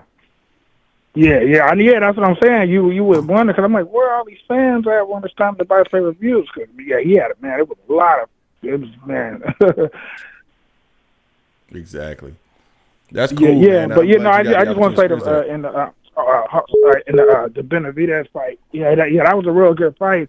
Plant, he was looking good early. First, man, I was like, man, Plant is about to pull up the upset, and then I guess it took Benavidez a minute to adjust, and then that was kind of all she wrote from there. Yeah, absolutely. Yeah, once he adjusted in the later rounds, I think he calmed down and settled into the fight, and then started making sure that he was punching while they were clinching, and doing that. Yeah, he was able to change the fight. Yeah. Because he was definitely putting up some points early. Like he was, like I would say, like the first 3 or 4, like it was kind of a shutout all Plant. Like I was like, man, he's about to shock it. Like the crowd was kind of quiet. I was like, damn, like he really, And then it's just, I guess it probably just took Benavidez a minute to kind of adjust, see what he was doing. Yeah, I feel you there. Anything else you want to share with the people, bro? Oh no, that's it. I just wanted to say it was a good weekend of boxing. Yeah, definitely. Definitely good atmosphere. And hopefully we can see Benavidez Canelo. I doubt it though, but Canelo. hopefully that can somewhere down the line. Yeah, gotcha. I hope that fight does materialize, man. We'll see. It won't be in the near future, but we'll see. Well, man, I appreciate you calling in, bro. Thank you. All right, man. All right, appreciate peace. Yeah, that was our guy from the Bay. So the phone line's back open. We have somebody calling from the 469. They calling back in right now, Jay. You are on the Angry Man podcast with Jason and Greg. Who do we have in the building? This is Ebony Republicans. How you guys doing? How are you, sir? I'm doing well. Good to be on your show. How's everybody doing? Doing pretty good. Is this the first time you called in? This is the first time I think I've heard your name. Well, no, you've probably seen my name before, but this is the first time I'm calling in. Gotcha. All right, bet. Cool. So what's on your mind? So I got two things. First, for all those that don't know, I'm out here in Dallas, Texas.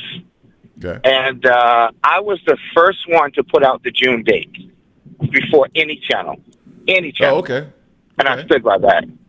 And I've been saying this while people were calling me crazy and weird in the height of the Keith Thurman nonsense that never was supposed to happen.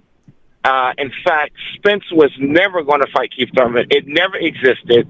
It was made up by Maurice Suleiman. And the 154 deal was never Spence's idea. He was never trying to get to that weight. It was Maurice Suleiman. They couldn't get the fight made at 147 for the belts. Spence wasn't going to chance it. So they came to him with a proposition of 154, and they would make his other mandatories go away. He said no. So they offered him more money. Well, again, it never happened. So we're going to get a fight in June. And the only thing that will stop it is if any that they feel that we need a little bit more promotion on it, and then it'll be moved to August. So hold on to your seatbelt and don't get discouraged. I originally said June, but I also told people it's a possibility that they might move it to August because they're going to see that there's too much of the Gervonta Davis promotion going on. So it's going to take them a little bit more time to build this one. Because if you think about it, they are going to fight. By the time Gervonta, Tank Davis, and Ryan fight, people need a little bit more time to kind of sort of build up for this one. Right. So now I want you to go check my channel. I said this 6 weeks ago. I said this 4 weeks ago. I said it 2 weeks ago. I got into arguments. People told me I'm weird. Where would you get this June from? He's fighting Thurman. He's not going to negotiate Terence. I got a guy who can only get one word out of Spence. Spence is like Paulie. He's a mob boss. He doesn't say much. Right. And so if you get a chance, check me out. Every Republicans, you see what I'm saying. Maybe one day we can talk a little bit more on that. But I will say it was a great fight last night. I don't want to take up too much of your time. Caleb Plant, Adrian Broner, and what is the old guy named? The Bronx Bomber. These three guys have something in common. Deontay Wilder. They will never get out of their style. Plant can never let his hands go. It's just not in him. Neither can Adrian Broner, and neither will Deontay Wilder. They are very entertaining fighters. I commend them. They're warriors, but I did not expect anything out of Caleb Plant. It's just not in him. He'll give you a great fight. Same thing with Adrian Broner. He's never going to let his hands go.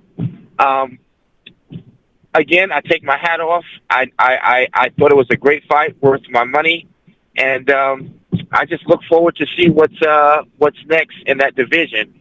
But other than that, I'm every Republicans, guys. Y'all have a good one. Thank you very much for having me. I love your show. I'm always tuning in. Even when you first got started, I was tuning in. So just so you know, I love what you guys are doing, and you've added some seriousness to boxing. So I thank really you. appreciate that, bro. Thank you, sir. that. Thank you All for right, calling good. in. All right, later. You got it. Later. You are on the Angry Man podcast with Jason and Greg. Who do we have in the building? Just a man, you know who it is. The T-man here, just set things straight. You know how it go. Jay, you know who What's this up, guys? is? What's going on? Hold up. What's It's going Terrence. on? Yeah, you know it's What's up, Terrence, Jay? man. Oh, What's up, man, Jason? Terrence. Bam. What's Here up, we bro? go. Man, a couple things, bro. A couple things. I ain't got too much today, but first of all, what did this guy say?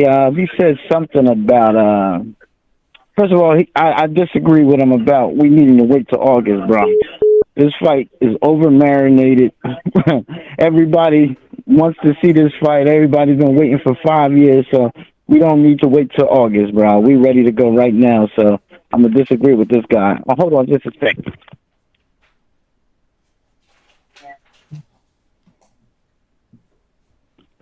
I also had to turn the TV down, so I don't agree with him. The guy said something about Shakur ducking. Now, I think it's the tunnel vision. Now, what's odd about this is anytime is an ESPN or a fighter from another venue and there's a PBC fighter, they always say they're ducking. So Shakur ducked Russell, and I know Russell's a great fighter. I get that, but yeah, I mean, he wanted the shot at Shakur probably, yeah, but why don't Tunnel and the other PBC fanboys have the same energy when it's the other way around, when people want fights against PBC fighters?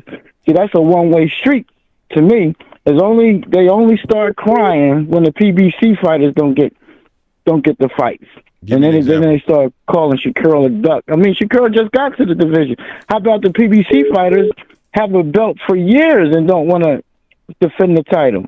But then it's always the ESPN fighter. So he must be a PBC fanboy that's calling Shakur a duck, because ain't no duck in Shakur. He'll fight anybody. He's managed by Bob, and you know as well as I know that Bob is going to take a fight that don't make no sense. And fighting, Hey, Terrence. yeah. Terrence, can you give us an example of who ducked on the PBC side? What you thought? Who can you reference? Right. Someone? Errol Spence, bro. How long did they say nothing when Bud been chasing this man for 5 years when they made a 5-year duck plan for him? But then, Tunnel, I bet you Tunnel ain't say nothing about that. He'll say, oh, no, he didn't duck on Bud. It was I'm telling you, I mean, 5 years this man been chasing him, but he won't call Errol a duck. That's what I'm saying. It's just, how about Gervonta Tank Davis? He's on the same side. He won't fight He won't fight Devin, and he damn sure won't fight Gary Russell. So why is it only Shakur that he points to? That's all I'm saying. Come on, bro. This is just one-sided when it comes to ESPN or any other fighters. He's just one-sided. That's all I got to say about that point. that if it's anywhere other when it's the shoes on the other foot, he's not gonna say that. That's all I'm saying. And then this guy, you let him. Well, I can't believe you guys let him get away with saying Bud was going to do a 5-fight deal with Golden Boy. What is he talking about? A 5-fight deal? Who would be the 5 fights? Y'all just let this man just say anything he wants to say. Yo, Paul. Jay Donovan said whatever you want to say too, though. Jay yeah, exactly. We let you come on here and say whatever you want to say too. But Jay Donovan talked about this. 5 fights. Hold on. Jay Donovan came on here last week and talked about this, but we already knew this. It was supposed to be Rocha, Blair Cobb, and Virgil Ortiz. Those were the 3, and then hopefully Spence fights after that. And then Spence hopefully after that. So there's at least 3. And he said 3 to 5. He said 3 to 5. He ain't say nothing. Greg, he ain't say nothing about Blair Cobb. I see y'all just throwing. He said Blair Cobb. He said Blair Cobb. Come on now. Go back and watch the show. He said Blair Cobb. He said Rocha, and then he said Ortiz, and then it was on. But why do you think the fight that didn't happen, bro? Because he's trying to fight Errol. Don't y'all see what's going on? Get no money. He said no to the deal. Well, hold on. Why? What now? What's your question? He said he's saying no to the deal. That's why he's not signing nothing with Golden Boy. He wants to fight with Errol. What's this guy talking about? Why you think he not signed that deal? I think he wants to fight with. I think he had every intent to sign that deal until he found out Golden Boy didn't have the money to front it. And then once he found out, he said, this is pure speculation. It's always what you're not doing is speculation. What you're doing is speculation as well, right? Listen, guys. I'm waiting for. Listen, once this fight is announced, I want to talk about who's gonna win. That's when I'm gonna really cook y'all, because Bud gonna beat the brakes off of Errol Spence, and y'all gonna be a little sad, but y'all get over it. Terrence, you ain't got no grease to cook. Huh? He ain't got no grease. He ain't got no heat. You ain't got no electricity. You ain't got no grease, no gas. You ain't cooking nothing over brother. Not with what you talking about. All right. But go ahead. What's your thought? Man, I'm excited. What's your thoughts on who's gonna win and how he's gonna win? Say that again. What's your thoughts on how the fight will play out? Okay. So here's the problem for Errol, and this is why Errol's been ducking him for all this time. Because he knows he doesn't have a pathway to victory. At least in his mind, what's his pathway to victory? Okay, so we know Bud has had pressure fighters. Do y'all honestly think, let's use y'all thinking cap, y'all honestly think that he's just going to press Bud like he does everyone else with a simple jab and coming in with body shots? That's been his formula. Now, when he fought, let's talk about Mikey Garcia. Oh, yeah, he boxed little Mikey, little tiny Mikey, who didn't have great punching power, didn't have the counter punching that Bud has. So y'all honestly think he's going to outbox Bud? So what is it? What's his game plan? He don't have one against Bud. That's why he's been ducking him. What's the game plan? What's he going to come for, or is he going to box Bud? Which one? And if he comes forward, Bud's going to make him turn every time and bust him up every time, coming in and turning him and holding him like Plant did last night to Benavidez. It's not going to – I don't see a pathway to victory for this man. Yeah, I know you don't. You probably didn't see a pathway for victory last night for David Benavidez either. So I had Benavidez winning that. What do you mean? Okay. Errol Spence is not as basic as you. So you think a guy that's going to the Olympics is just a basic fighter? You really believe that? You cannot believe that, bro. And I'm gonna tell you something. Hold on. Let me finish. And the other thing is, Terence Crawford, a lot of his ability to win the fights that he has been able to win has been predicated on his athleticism, which is waning, his movement, which is waning, and his ranginess, which he won't have that much of an advantage in terms of his length and range against Errol Spence. So Terence is used to being able to stay on the outside and just connect and not be in range to get hit back. Against Errol, he will be in range to get hit back regardless. So Terence has a lot of holes in his games where Errol will be able to come in at angles and attack Terence Crawford. So this won't be easy like you think it will. Now, in my opinion, I think it'll play out somewhat similar to what you saw last night, except Errol will look much better than David Benavidez in those first few rounds. But I think Terence will have the advantage until Errol starts to figure him out, continue to put that pressure on him, and he's gonna wilt just like everybody else will wilt.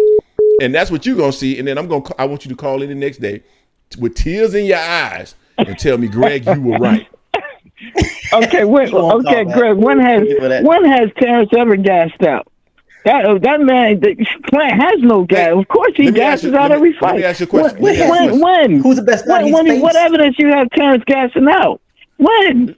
I mean, look, that man running up mountains. Y'all don't see him training running up mountains. That man ain't going gas out. Y'all crazy. Hey, listen. Everybody that gets hit, it doesn't. If he gets hit to the body, he will gas out. But that's the thing, Greg. He ain't just gonna hit Bud body like a bug gonna turn him. Every time he get in range, he's turning. He fly. Y'all gotta admit, listen. For him to be effective, he's got to have both feet planted, right? He can't fight backing up, right? Y'all agree with me? Can he fight backing up? Can Errol fight backing up? Yes. Don't he have to have his both feet? Oh, he can't. Okay, Greg. Yeah, he can. I ain't gonna say that. When he fought backing up, Greg? He was going back and forth with Danny Garcia. He fought moving forward and backwards against Danny Garcia. He was backing up.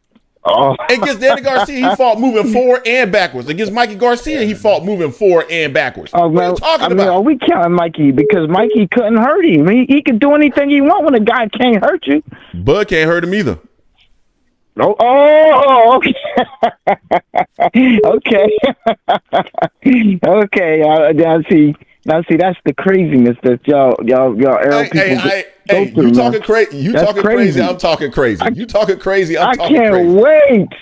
Boy, this boy it was a video out where somebody made a Bud knocking people out. I said, damn, I hope Errol don't watch that. Because he's going to get scared and be like, oh. Watch him. Don't watch what? The David Avenesian fight? Huh? You said you hope Errol didn't watch the Avenesian fight? That guy? You saw what happened at David, right? You saw the end result. You saw what happened to Ugas, right? Bro, you saw what happened to Ugas, right? Well, listen. But that don't matter though. Ugas right? just stayed there. He stayed there and took punches. Bud don't just stay there. Bud don't just stay there. Bud's just gonna be there. You think Bud gonna be? When have you seen Bud just moving around, bro? He don't move around like that no more. He gonna be there for it too. Listen, that boxing IQ takes over. He's standing there like that because you know what? Because if let's say Bud went the distance with anybody, what y'all would say? Oh my God, Bud went the distance. You see, he's not that good. He has to knock everybody out to keep you Errol people off his back. He has to stay there and fight. He can't move around like he used to. Because what y'all are saying, he barely beat David Avenue. Oh, he barely beat this guy. If he doesn't knock the guy out, what y'all going to be complaining, right? Come on, Greg. No, that's why he got to stay there. But against Errol, he don't have to do that. He just got to win. He ain't got to knock Errol out. Oh, just to claim his $1 million, though. He might have to. Get that million. Man, Terrence, you tripping. So he might go. Hey. He might go for that. He might go for that knockout because he do got $1 million bet against this man.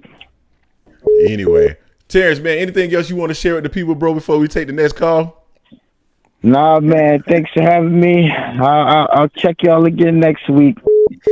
Thanks a lot, man. Appreciate you calling in, bro. All right, Terrence. All right, later. All right, later, guys. You are on the Angry Man podcast with Jason and Greg. Who do we have in the building? Well, it's Walt from Boston, FSU, brother. What's going on, bro? My FSU brethren in the house, and we don't like Miami. What's going on with you, bro? Jay, I know you got to be feeling Miami this week, though. Greg. What'd you say, Walt? Start hating. I said, I know you got to be feeling Miami this week, though. You got to give them a little props for the basketball. Yeah, we got both of them in the Elite Eight today. They both playing. Actually, Mike's playing right now. This call is about like the people call. Some dude I think he just called in about the Terence Crawford might hurt Errol, right? Mm-hmm. And could you tell him to go later and watch all Terence Crawford's fights against pencil salesmen and grocery bag operators. You know, and like if you fighting them guys, you're gonna look great. You know, what was the dude the Gamboa dude that hurt him? Yep. Mean Machine dropped him too. Gamboa hurt him too. But I remember the Gamboa fight, he was busy. Mm-hmm. And I'm just waiting for him to, like I told y'all before, you gotta stop fighting real people. It's like, look at last night's fight, right? Mm-hmm. It's like Plant is just as skilled as Terence Crawford. Terence Crawford, his whole fighting is word, you know, he'll stay in there and then he gets somebody leaves him that opening. Errol Spence is not going to leave him that opening. So I just got to see his second plan because I just look at the fight with like I told y'all before, I don't know if he's going to take it yet. People saying the fight's in June, but unless he might be able to get a telemarketer from Yugoslavia or something, you know, say he's getting $10 million to fight him. So, I feel you, bro. You know, until I see him walk down, and you know that's him walking in there, I'm not gonna see it because I heard the man, like I told y'all before, said I don't take tough fights. He's never seen me in a tough fight. You know, so. You know, it's like, and I'm not. It's like the crazy thing is Terence can fight, but please fight somebody. You know, you got all these dudes out there talking about him, and they have to be casuals to say he's really fighting somebody. Yeah. Because I mean, come on, he fought a Mick. What was he do? Cal Brook after he had already two eyes gone, right? You talking about Brook? Then he fought, dude. He took less money to fight Amir Khan, dude, and bragged about it on that little thing show you had. Amir Khan, you could blow in the wind and Amir Khan fall down. Like, it's like people still nobody gives Errol. I just don't get this why they think Errol's just like some mummy out there. You know what I mean? It's like I can't wait. I've seen Errol fight coming at you and on the back foot. You know what I'm saying? I've seen Terence do the same thing. Scrub. You're going to make a mistake. Bang. So, like, to me, man, the Terence Crawford versus Errol Spence fight, it's a close fight. Like, we did a video breakdown of the fight, so hopefully when it's announced, maybe Jay, we might repost the video after the fight is announced. But we've always said it's a 50-50 fight. We just believe that Errol Spence is going to end up edging him out. Now, again, I go back to comments that I've made in the past, man. Your skills and how skillful you look is also predicated on who you're in the ring with, because it's easier to apply what skill level you do have to those lower level opponents, right? So I agree. I think you know, Terence passed the eye test. He did beat Sean Porter. Give him props for that. I think Sean Porter was giving him problems, and Sean had one foot out the door, fight. Right? So, we'll see against Errol, man. I think Errol, again, people try to pretend or present Errol as some basic fighter. Errol just smart in the way that he takes angles to get in on the inside using the jab. He's everything but basic, bro. So people got to get away from it. It is a 50-50 fight. I agree to that, but I'm just going to keep giving it to the bum bash fans until I see him really fight somebody or fight Errol. It's like you can't get me. I used to like get into Terence fights. Then when he got to 147, I was like, Jeff Horn, you could have fought anybody at 147. You had all them belts. You chose Jeff Horn, right? And it's like Bomac said it on the thing, and that's number one of people saying, "Oh, Errol chose the easy path." He said he chose Jeff Horn. And then he bragged about it on the podcast. It's almost like Canelo. I fought Rocky Fielding and Javier Durham, and you know, it's just like exactly. Yo, I mean, people. That's the thing I just don't understand. They don't give it up for this dude, man. When you see the dude getting in accidents and then coming out and fighting like top 3 dudes, Terence just took time off and fought an Uber driver? The 15th dude. You know, when you're a champion, you have to fight a top 15. How you picking number 15? And Boots would have fought him. I don't think Virgil would have fought him though until I see that. But I know Boots would have fought him. So Boots would have fought him. Virgil I just can't wait to see it, man. Thank you guys. I watched your show last night too, man. You did your thing, man. Appreciate that, bro. You know, thanks for the content, like I always say, man. FSU, hold up, Jay. Did you see FSU ranked 8th coming up for the chip next year? Hold on, what now? You seen FSU is already ranked 8th for the chip next year. Sound they're gonna pull some Bud stuff next year too. Man, shut your ass up. All right, bro, man. Appreciate your call, bro. All right, brother. All right. All right, well. All right, man. We had somebody calling in. I think it was the 337 or something like that. Phone lines are open. Call back in. Oh, man. The callers tonight, boy, they've been great, Jay. They have been great. Yeah, man. I Always see some hilarious people in the when chat Terrence agreeing. call in. I see some people agreeing in the chat. I see some people don't. Mr. Vegas, he definitely doesn't agree.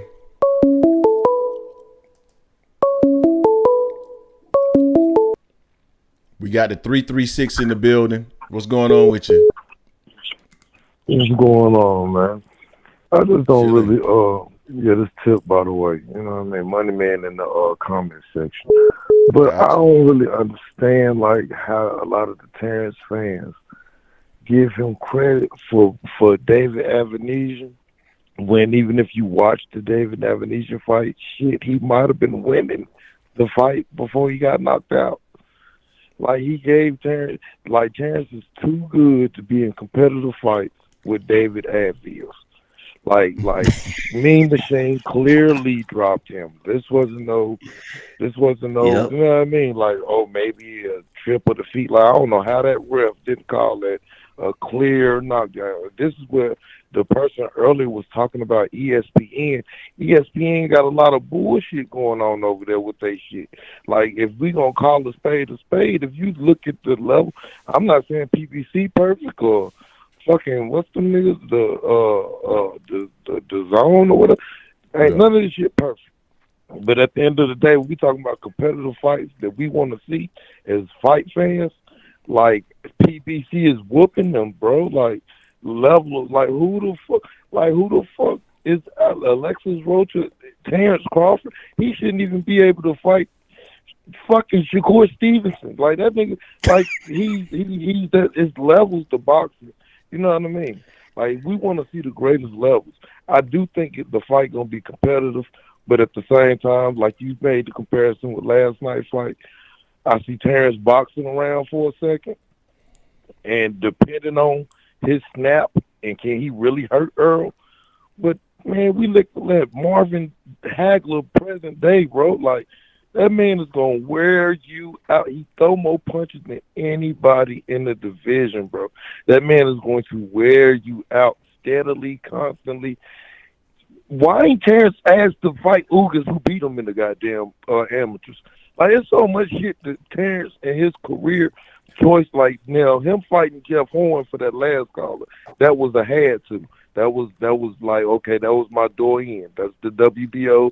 You know, if you win the belt, if I got them, I can move up and fight. All right, that was whatever, Jeff Horn.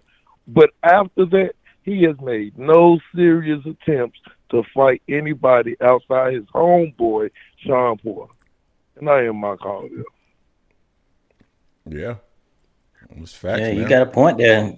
They try to shit on Ugas, but yet still Ugas got with Bud in the amateurs. They forget about that. They forget Ugas is a good fighter anyway. Facts. He's definitely a good fighter. He's huge for the fucking division. Like, he's huge. Like, that's not gonna be no easy fight for nobody in the welterweight division. Yep. So, you know, but shout out to y'all guys, man. Shout out to the chat. You know what I mean? Much success the rest of the year, fellas. All right, appreciate that, bro. Appreciate Thank you for the you, call. All right, Jay, let me go ahead and take this time to say we got 141 people in the building, 108 likes. If you get the opportunity, please hit the like button or the dislike button if you don't like the content, but I'm sure that you do like the content. And also, if you're new to the channel, this is the Angry Man Podcast, AM Sports Media. We are always dropping new and fresh content, so make sure you become a subscriber and join the family. All right, we got the 310 calling in, Jay. You are on the Angry Man Podcast with Jason and Greg, and I think I know who I have in the building, but go ahead and announce yourself. You know, this is Adrian from LA. What's up, baby? There we go, man. Adrian, what's going on, what's bro? happening, man? What's up, guys? Great fight card last night. I was really impressed with what the PBC put out last night. kind of disappointed in that little, Colbert result, because I kind of thought, that Rio, that he outpointed him in the end. But hey, it is what it is. But but besides that controversy right there, I was really happy. I kind of differ with you, Greg, on what you said about Benavidez. Man, I thought Benavidez. Check it out. If what is it, Kenny Bayless, man, the ref, if he wouldn't have kept letting Plant hold, man, I thought David would have put him to sleep. That's what I thought. What's your take on that? I basically said the same thing. Like I had an issue with the fact that he was being allowed to wrestle so much during that fight. Now I thought David came out too anxious at the beginning, and was reaching a lot, and I think Caleb's movement was giving him some problems. As Caleb started to slow down, because partly the pressure, then Caleb started to hold a little bit more. Initially it was strategic, but then he started to do it excessively. And at that point, I thought Kenny Bayless should have done more, and he didn't. But, shout out to David. He was smart, throwing punches in the clinch, or as Caleb was trying to clinch, or even sometime as they were separating, he was still throwing his punches, man, trying to get off. So I think that was partly why he was able to change the tide of the fight and win and basically sweep the later rounds. And I also thought that as far as Plant goes, Plant did a couple of low blows, whatever. One of them I thought was lower than the other one, but that one didn't bother David too much. The other one, they kind of took a step back. You got that little warning, but the first one I thought was real low, man. But David fought through it. That was a real low one, man. That was like, ugh. But it just seemed like Bayless was doing what he could to help Plant out. I mean, maybe I'm wrong, man. I'm not saying that he was doing that, but it just kind of seemed like that. And I was kind of getting a little frustrated watching the fight. I was like, man, come on, man. I mean, you got to be fair. You got to go both ways. But he was just letting Plant hold on too much, man. He really was. Oh yeah, and I'll get something right now. Hey, Greg, you straight made me laugh when a few callers ago, the fighter was talking about, I went to the Crawford Porter fight, and you'd be amazed at how many Crawford fans there are. And then Greg Street said, "Yeah, man, too bad they don't buy his pay-per-views." Hey, Adrian, I'm petty. I'm really petty. I gotta start doing better. The chat is holding me accountable, so I gotta start doing better. My bad. Oh man, you straight got me going with that one, man. You straight put a laugh on me, man. I was busting up right there, man. I appreciate that one. Also, you know what? So overall, that was a great fight card. I was really happy with that one. Same here. What you said about the Terence Crawford and Spence fight, I really hope that happens, man. But just like Jason is, man, I'm just a little very skeptical, man. I don't want to get my hopes up for nothing, because I see now Bud straight play with our hearts back in the day. And I'm just thinking he's going to play with him again. So I don't want to give him that pleasure, man. But hopefully it does happen, man. And I know your source is probably good and all that. But damn, man. But, man, I got to see him walk down the aisle, man, before I know that they're really going to fight, man. I mean, because I think that if BLK gave Bud a way out the last time, if they didn't go and offer that money to him, he wouldn't have had no way out. But right now there is no BLK. Bob Arum ain't going to give him that money, and De La Hoya's not going to give him the kind of money he wants. And he don't want it to go to no purse bid, because there ain't going to be that much money into it for him. So I'm thinking that as long as nobody like BLK or any other entity gets involved, this fight should possibly happen, because that's where the money's at for him. What do you guys? What's your take on that, Jason or Greg? Jay, you want to answer that one? Oh, say it again, Adrian. I'm sorry, I was responding to someone in the chat.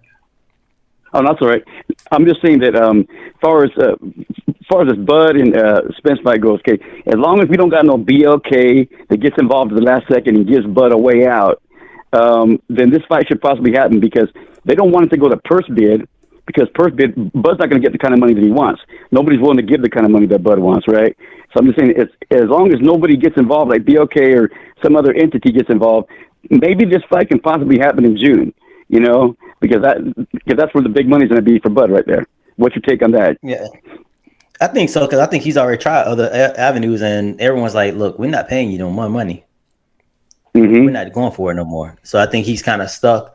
He realized he wanted to get the money from Golden Boy, so he's like, well, maybe I got the better offer is from PBC.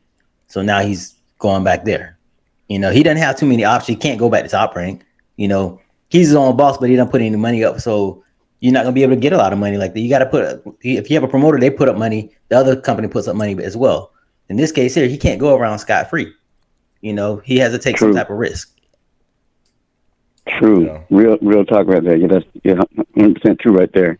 And one more take that I want to talk about, man. I don't think Canelo. You know what? If Canelo was ever going to fight David Benavidez, he should fight him now because Benavidez, it maybe possibly in Canelo's eyes, he thinks, hey, maybe this guy is beatable. Maybe this Vato is beatable. But hopefully he does think like that because I definitely want to see Benavidez beat the hell out of Canelo. I really want to see that so bad. But that's if Canelo's got the balls and he's coming up with bullshit and he's going to go fight Ryder and then he's going to fight Bivol. And I agree with what you say. Bivol's going to rock him again. So hopefully he takes that Benavidez fight. But I don't know, man. I don't know. And one more thing, man. Boots is still number one, baby. Boots is still the best, baby. But I want to leave you guys on that take right there. Leave you guys on that. Send a shout out to my dad. I love you, Dad, in heaven. And my son, Jeremiah. Love you, son. And I appreciate you guys' time. Thank you, Jason and Greg. Appreciate that. Hey, and I love that video that you guys did on the truth on Errol Spence and Terence Crawford. Great documentary. Loved it, man. You guys have a real nice day, man. Appreciate it. All right. Appreciate that, Adrian. Thank you. Thank you, bro. Yeah, here we go, man. Okay, God bless. Bye.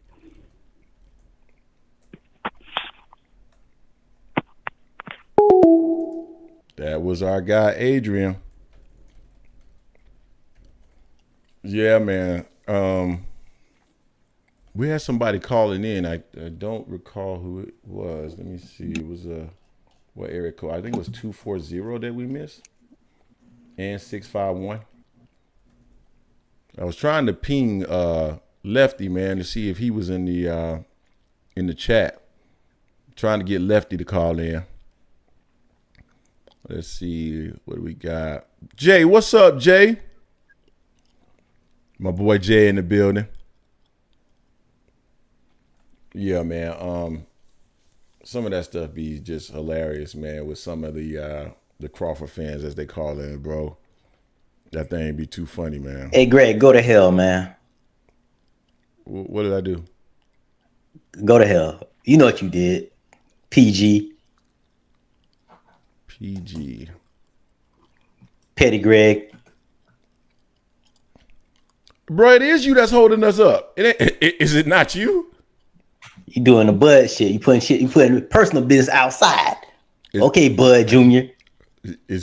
Are you not the hold up? Yeah. Are you not the hold up? Hate your stinking ass.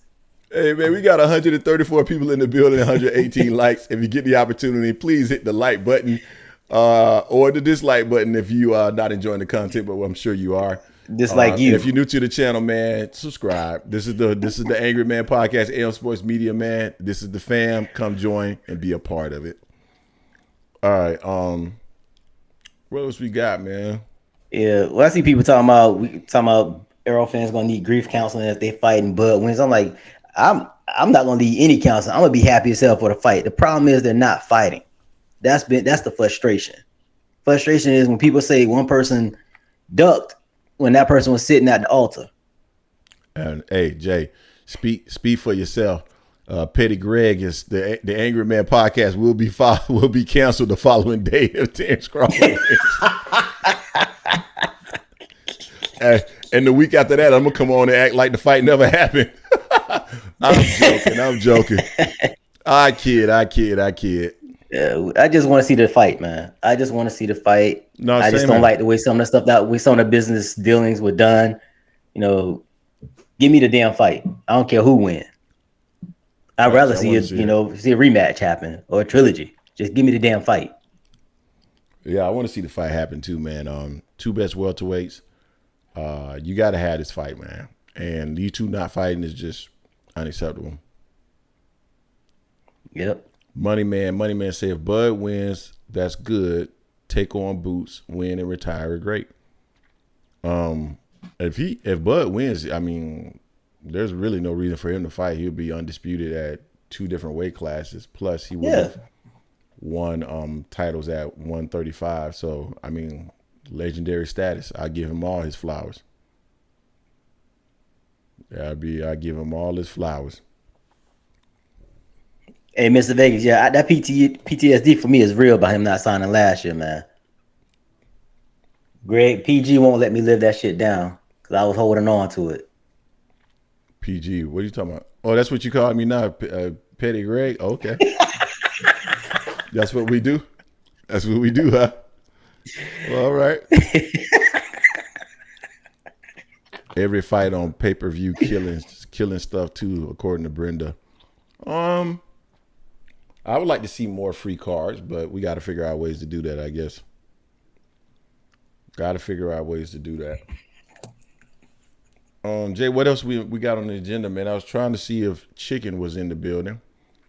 Give us a call. And I know we missed a couple of calls. I'm trying to give those people the opportunity to call back in. I know we missed a 240 and we missed a 651. So if you guys are still out there, let us know. And call back in. Yeah, I don't want free fights if they're going to be some of them cards I've seen before. Oh, my gosh. Like what, Jay? Oh, we got somebody calling in. The 240 is calling back in. You are on the Angry Man Podcast with Jason and Greg. Who do we have in the building? Kareem Najib. How you doing? Hey, how's it going, bro? What's going on? I know you probably see a lot of the comments I'll be responding. I don't know if you remember. What's your name in the chat? Kareem Najib. I haven't seen. Probably vaguely. I'm a Errol Spence fan, and I'm the one who picked Plant to win, but I was dead wrong. Gotcha. Hey, it happens to the best of us, my man. You know, I thought he was going to do a Mayweather against Corrales, but he didn't do that. He didn't. I think the other caller you had on there, he didn't. He was correct. He didn't let go his hands enough when he had opportunities to actually possibly do more damage than he actually did. Mm-hmm. So I felt like Benavidez, he did some things that I didn't think he was going to do. His defense looked a little bit better. I thought what he did at the end was really good because, yeah, that was good. I like seeing that. After you had a hard fight, you actually showed some sportsmanship. So I like that. But the one old dude that be calling in all the time about Terence Crawford, man, he needs to just stop calling in, man. I don't know what's wrong with that dude, man. I wish I knew him personally because I would send him some help. Marvin Hagler's history and Aaron Pryor history. Because to me, Errol Spence is a combination of both and then his own uniqueness. So that's why I like when I see certain people like on other joints like the YSM with the Greg Hackett, and they always talk about Terence Crawford gonna knock him out in 6, 7. And I'm glad that y'all like out of a few places because Fanon don't do it enough. He said he ducked, but Fanon don't do it enough. It's like he don't break it down and hold Bud accountable. Because when you go back to 135 and you go up to 147, in reality, Bud, like, you could really say it. He really, truly never fought a fight where you like, damn, this dude might lose.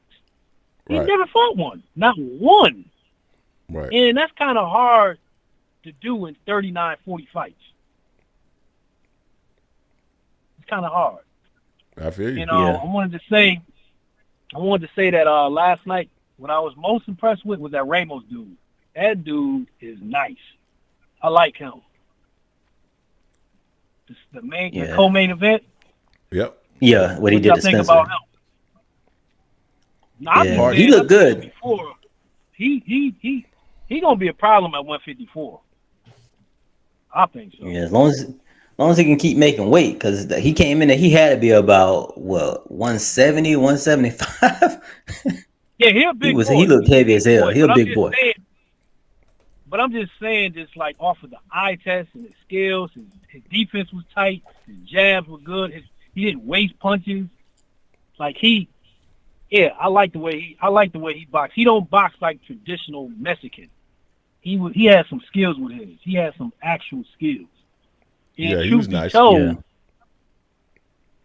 be told, I mean, this might be a little too early to say it. To me, because I've seen Tim Tszyu fight for you already. He looked better than Tim Tszyu to me as far as skills. Because I wasn't really all that overly impressed with Tim Tszyu. I think he got pushed mainly because of his last name, in my personal opinion, because I'm not really all that impressed. I think Tszyu looked better. He's all right. Tony Harrison than what I thought I saw from him in past fights. But yeah, I don't think Tszyu looks like anything amazing or anything like that. I would agree with that. But I feel like the only reason why a lot of people are saying he looked so good with Harrison is because, me included, I thought Harrison was actually going to revert back to what he was and, rewind the clock to time and actually fight like he fought Charlo in 1 and 2. So since he went, but I should have known because like the last fight he fought, even though he won one of those fights, he didn't really look all that good. So I should have really took that as, yeah, this is him. Then his dad's dying and all that. So I don't think he psychologically, he's not there no more. So yeah. I don't know, man. I think, man, with Charlo, this is the only way Tim Tszyu will have a chance. Because this pissed me off about Charlo. I'm a big Charlo fan, but he pisses me off because he'll go in there and he'll allow fighters to stay in fights that should not be in fights. And then he'll have a sequel and do everything he should have done the first fight. So I'm hoping he fights Tim Tszyu, he just goes out there, listen to James, and just get rid of this dude, annihilate him. Because skills wise, there's no contest, none at all. There's no contest, man. I don't disagree with you. Yeah. So what did you think about the card last night? Like, did Benavidez look better than y'all thought, or kind of look like what you thought? I was surprised a little bit. I was surprised he started off kind of slow, and the way Plant came out there. Plant surprised me with his style, with his game plan as well. But probably the David Benavidez I expected was the David Benavidez that came on from like rounds 5 to the end of the fight. That's the David Benavidez I expected. Yeah, and what do you think was going to go with Caleb Plant from this point on? Like, who do you think he should fight next? It's a great question, $1 million question. Andrade is not a good, I wouldn't say style matchup, but I'm talking about in terms of entertainment value. It's not a fight that people will want to see. I'd have to think on it, man. I have to look at the list of guys that are, 168 pounds, try to figure out what might be a good fight for him. I don't know where he goes right now, but definitely I don't think he damaged his career at all last night.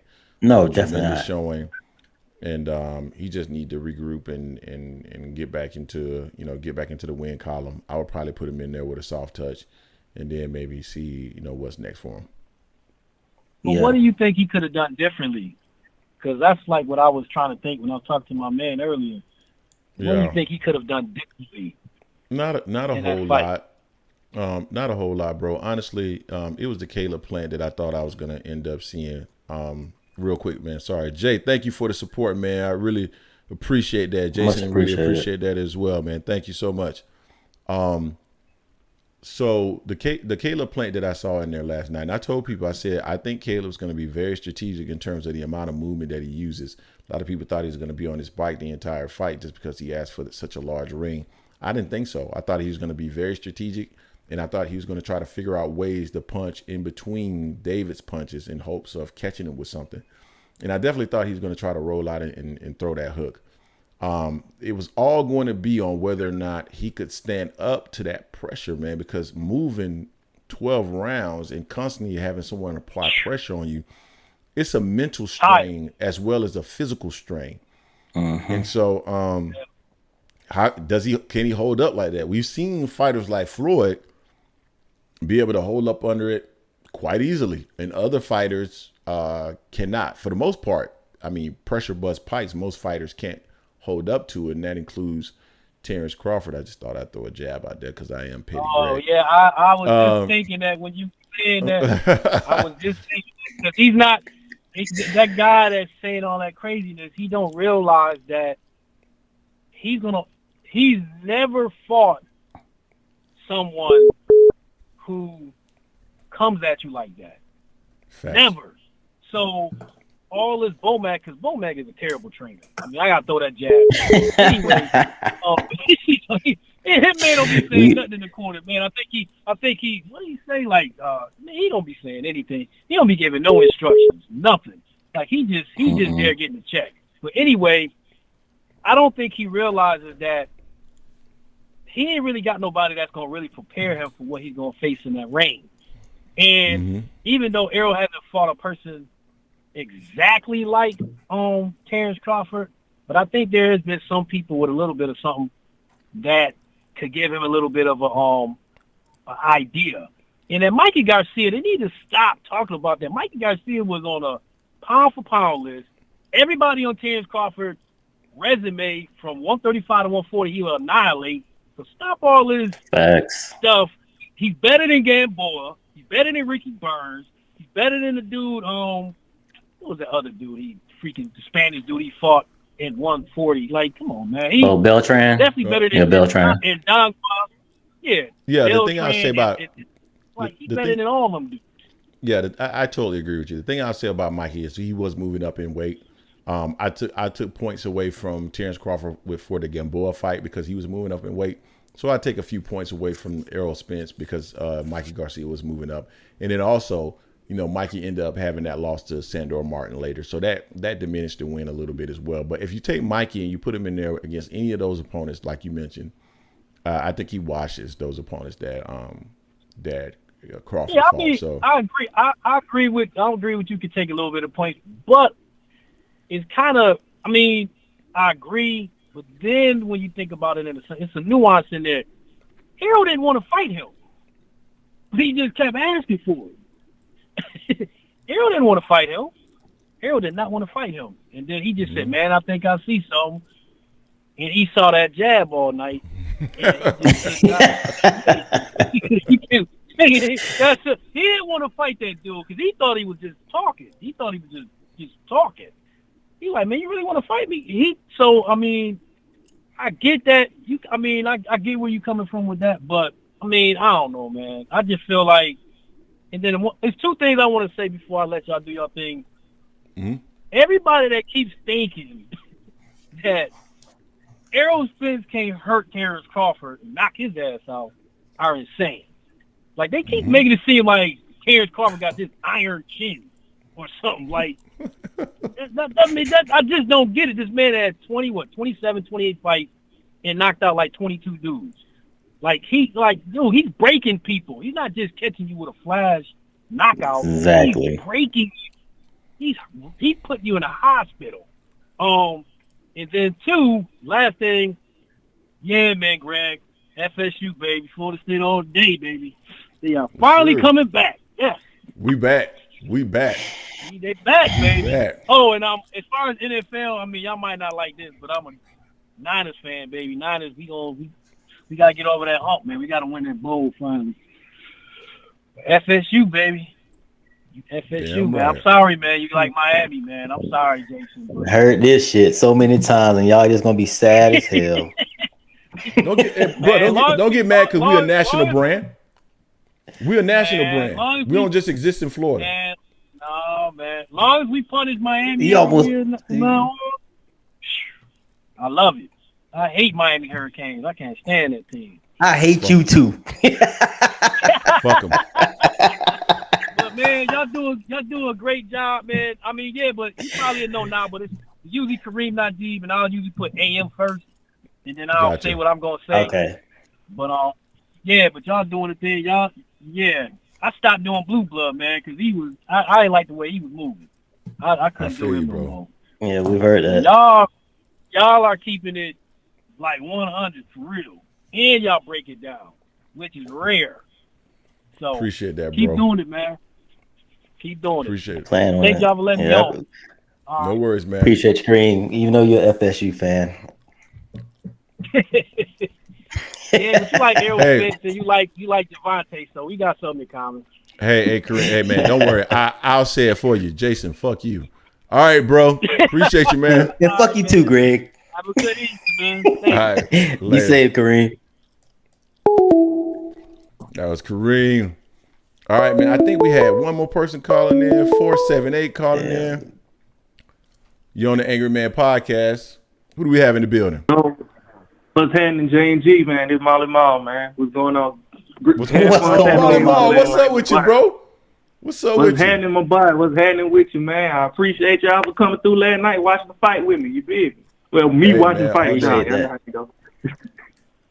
Yeah, man. Oh, yeah. Only thing I really want to say, bro, I know y'all been on for a minute. I ain't trying to keep it too long, bro. PBC keeping boxing alive right now, man. I don't care what nobody say, bro. PBC is hands down putting out the best boxing material, the best boxing fights, the all access is fight. PBC is really stepping on shit right now, man. I don't disagree with that at all, man. PBC is doing their thing right now, man. They are holding the sport up for sure. Bro, every one of those fights last night could have been a top-ranked main event. Facts. From top to bottom, every one of those fights, that could have been a main event on the top-ranked card. I totally agree with that, man. And even the Tank Davis, the last card with Tank was a real good card. I mean, they really giving us, you know, that $75, man, is well worth the money, bro.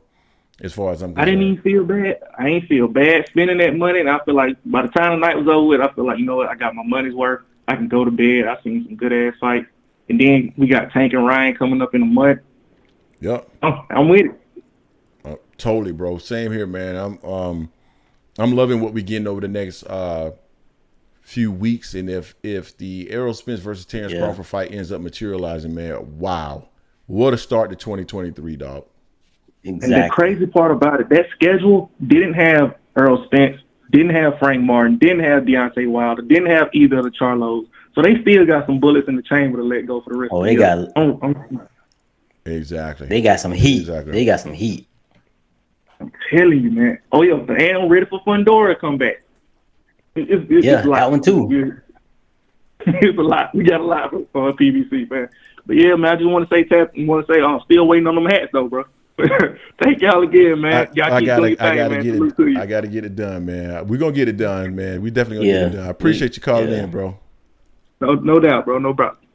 All right, later. All right. So Jason is the issue, the reason why we don't have hats. Jason is the reason why we ain't got a cash app. It's all on him, guys.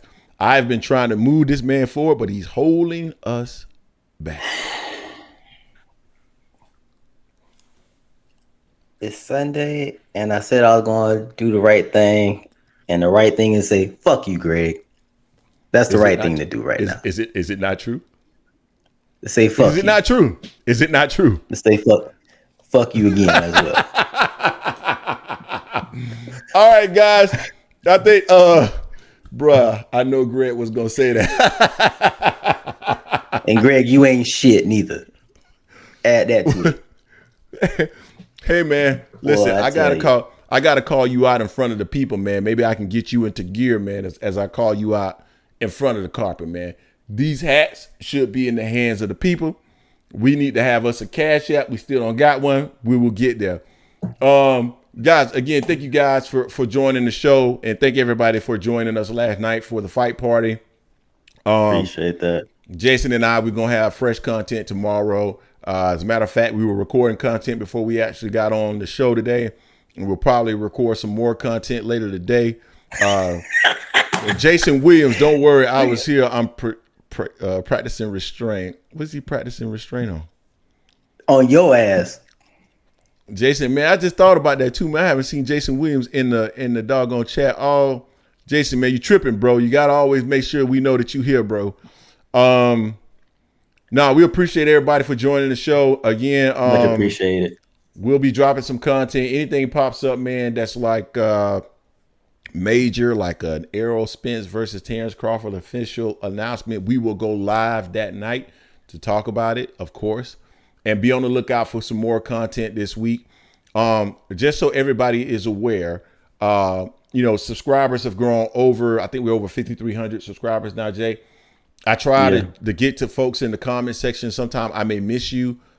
Forgive me. I try to answer and interact with you guys as much as I possibly can.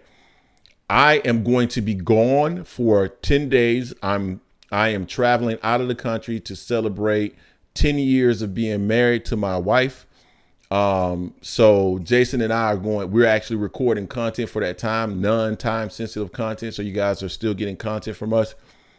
So, in the next, few days or 10 days, actually about a week from now, but that 10-day span, things might look a little bit different in terms of what we're doing and what our content is, but we'll still have content drop for you guys. And we are probably going to have a special guest for hosting one of our shows for us. So be on the lookout for that as well. Thank you, Heaven Williams. Thank you, Brenda McDonald. It's been great being married for 10 years. Thank you, guys. Appreciate it. And be on the lookout for great content. And you guys know how you can reach us if you want to connect with us. Oh, one other thing I wanted to ask you guys. Let us know if it would be a good idea for us to start maybe a Discord or some type of group chat for some of the people that want to have access to us and the ability to give us ideas and that kind of stuff. So let us know. Again, appreciate you guys. And until next time, peace. Peace. Fuck you, Greg. Fuck you too.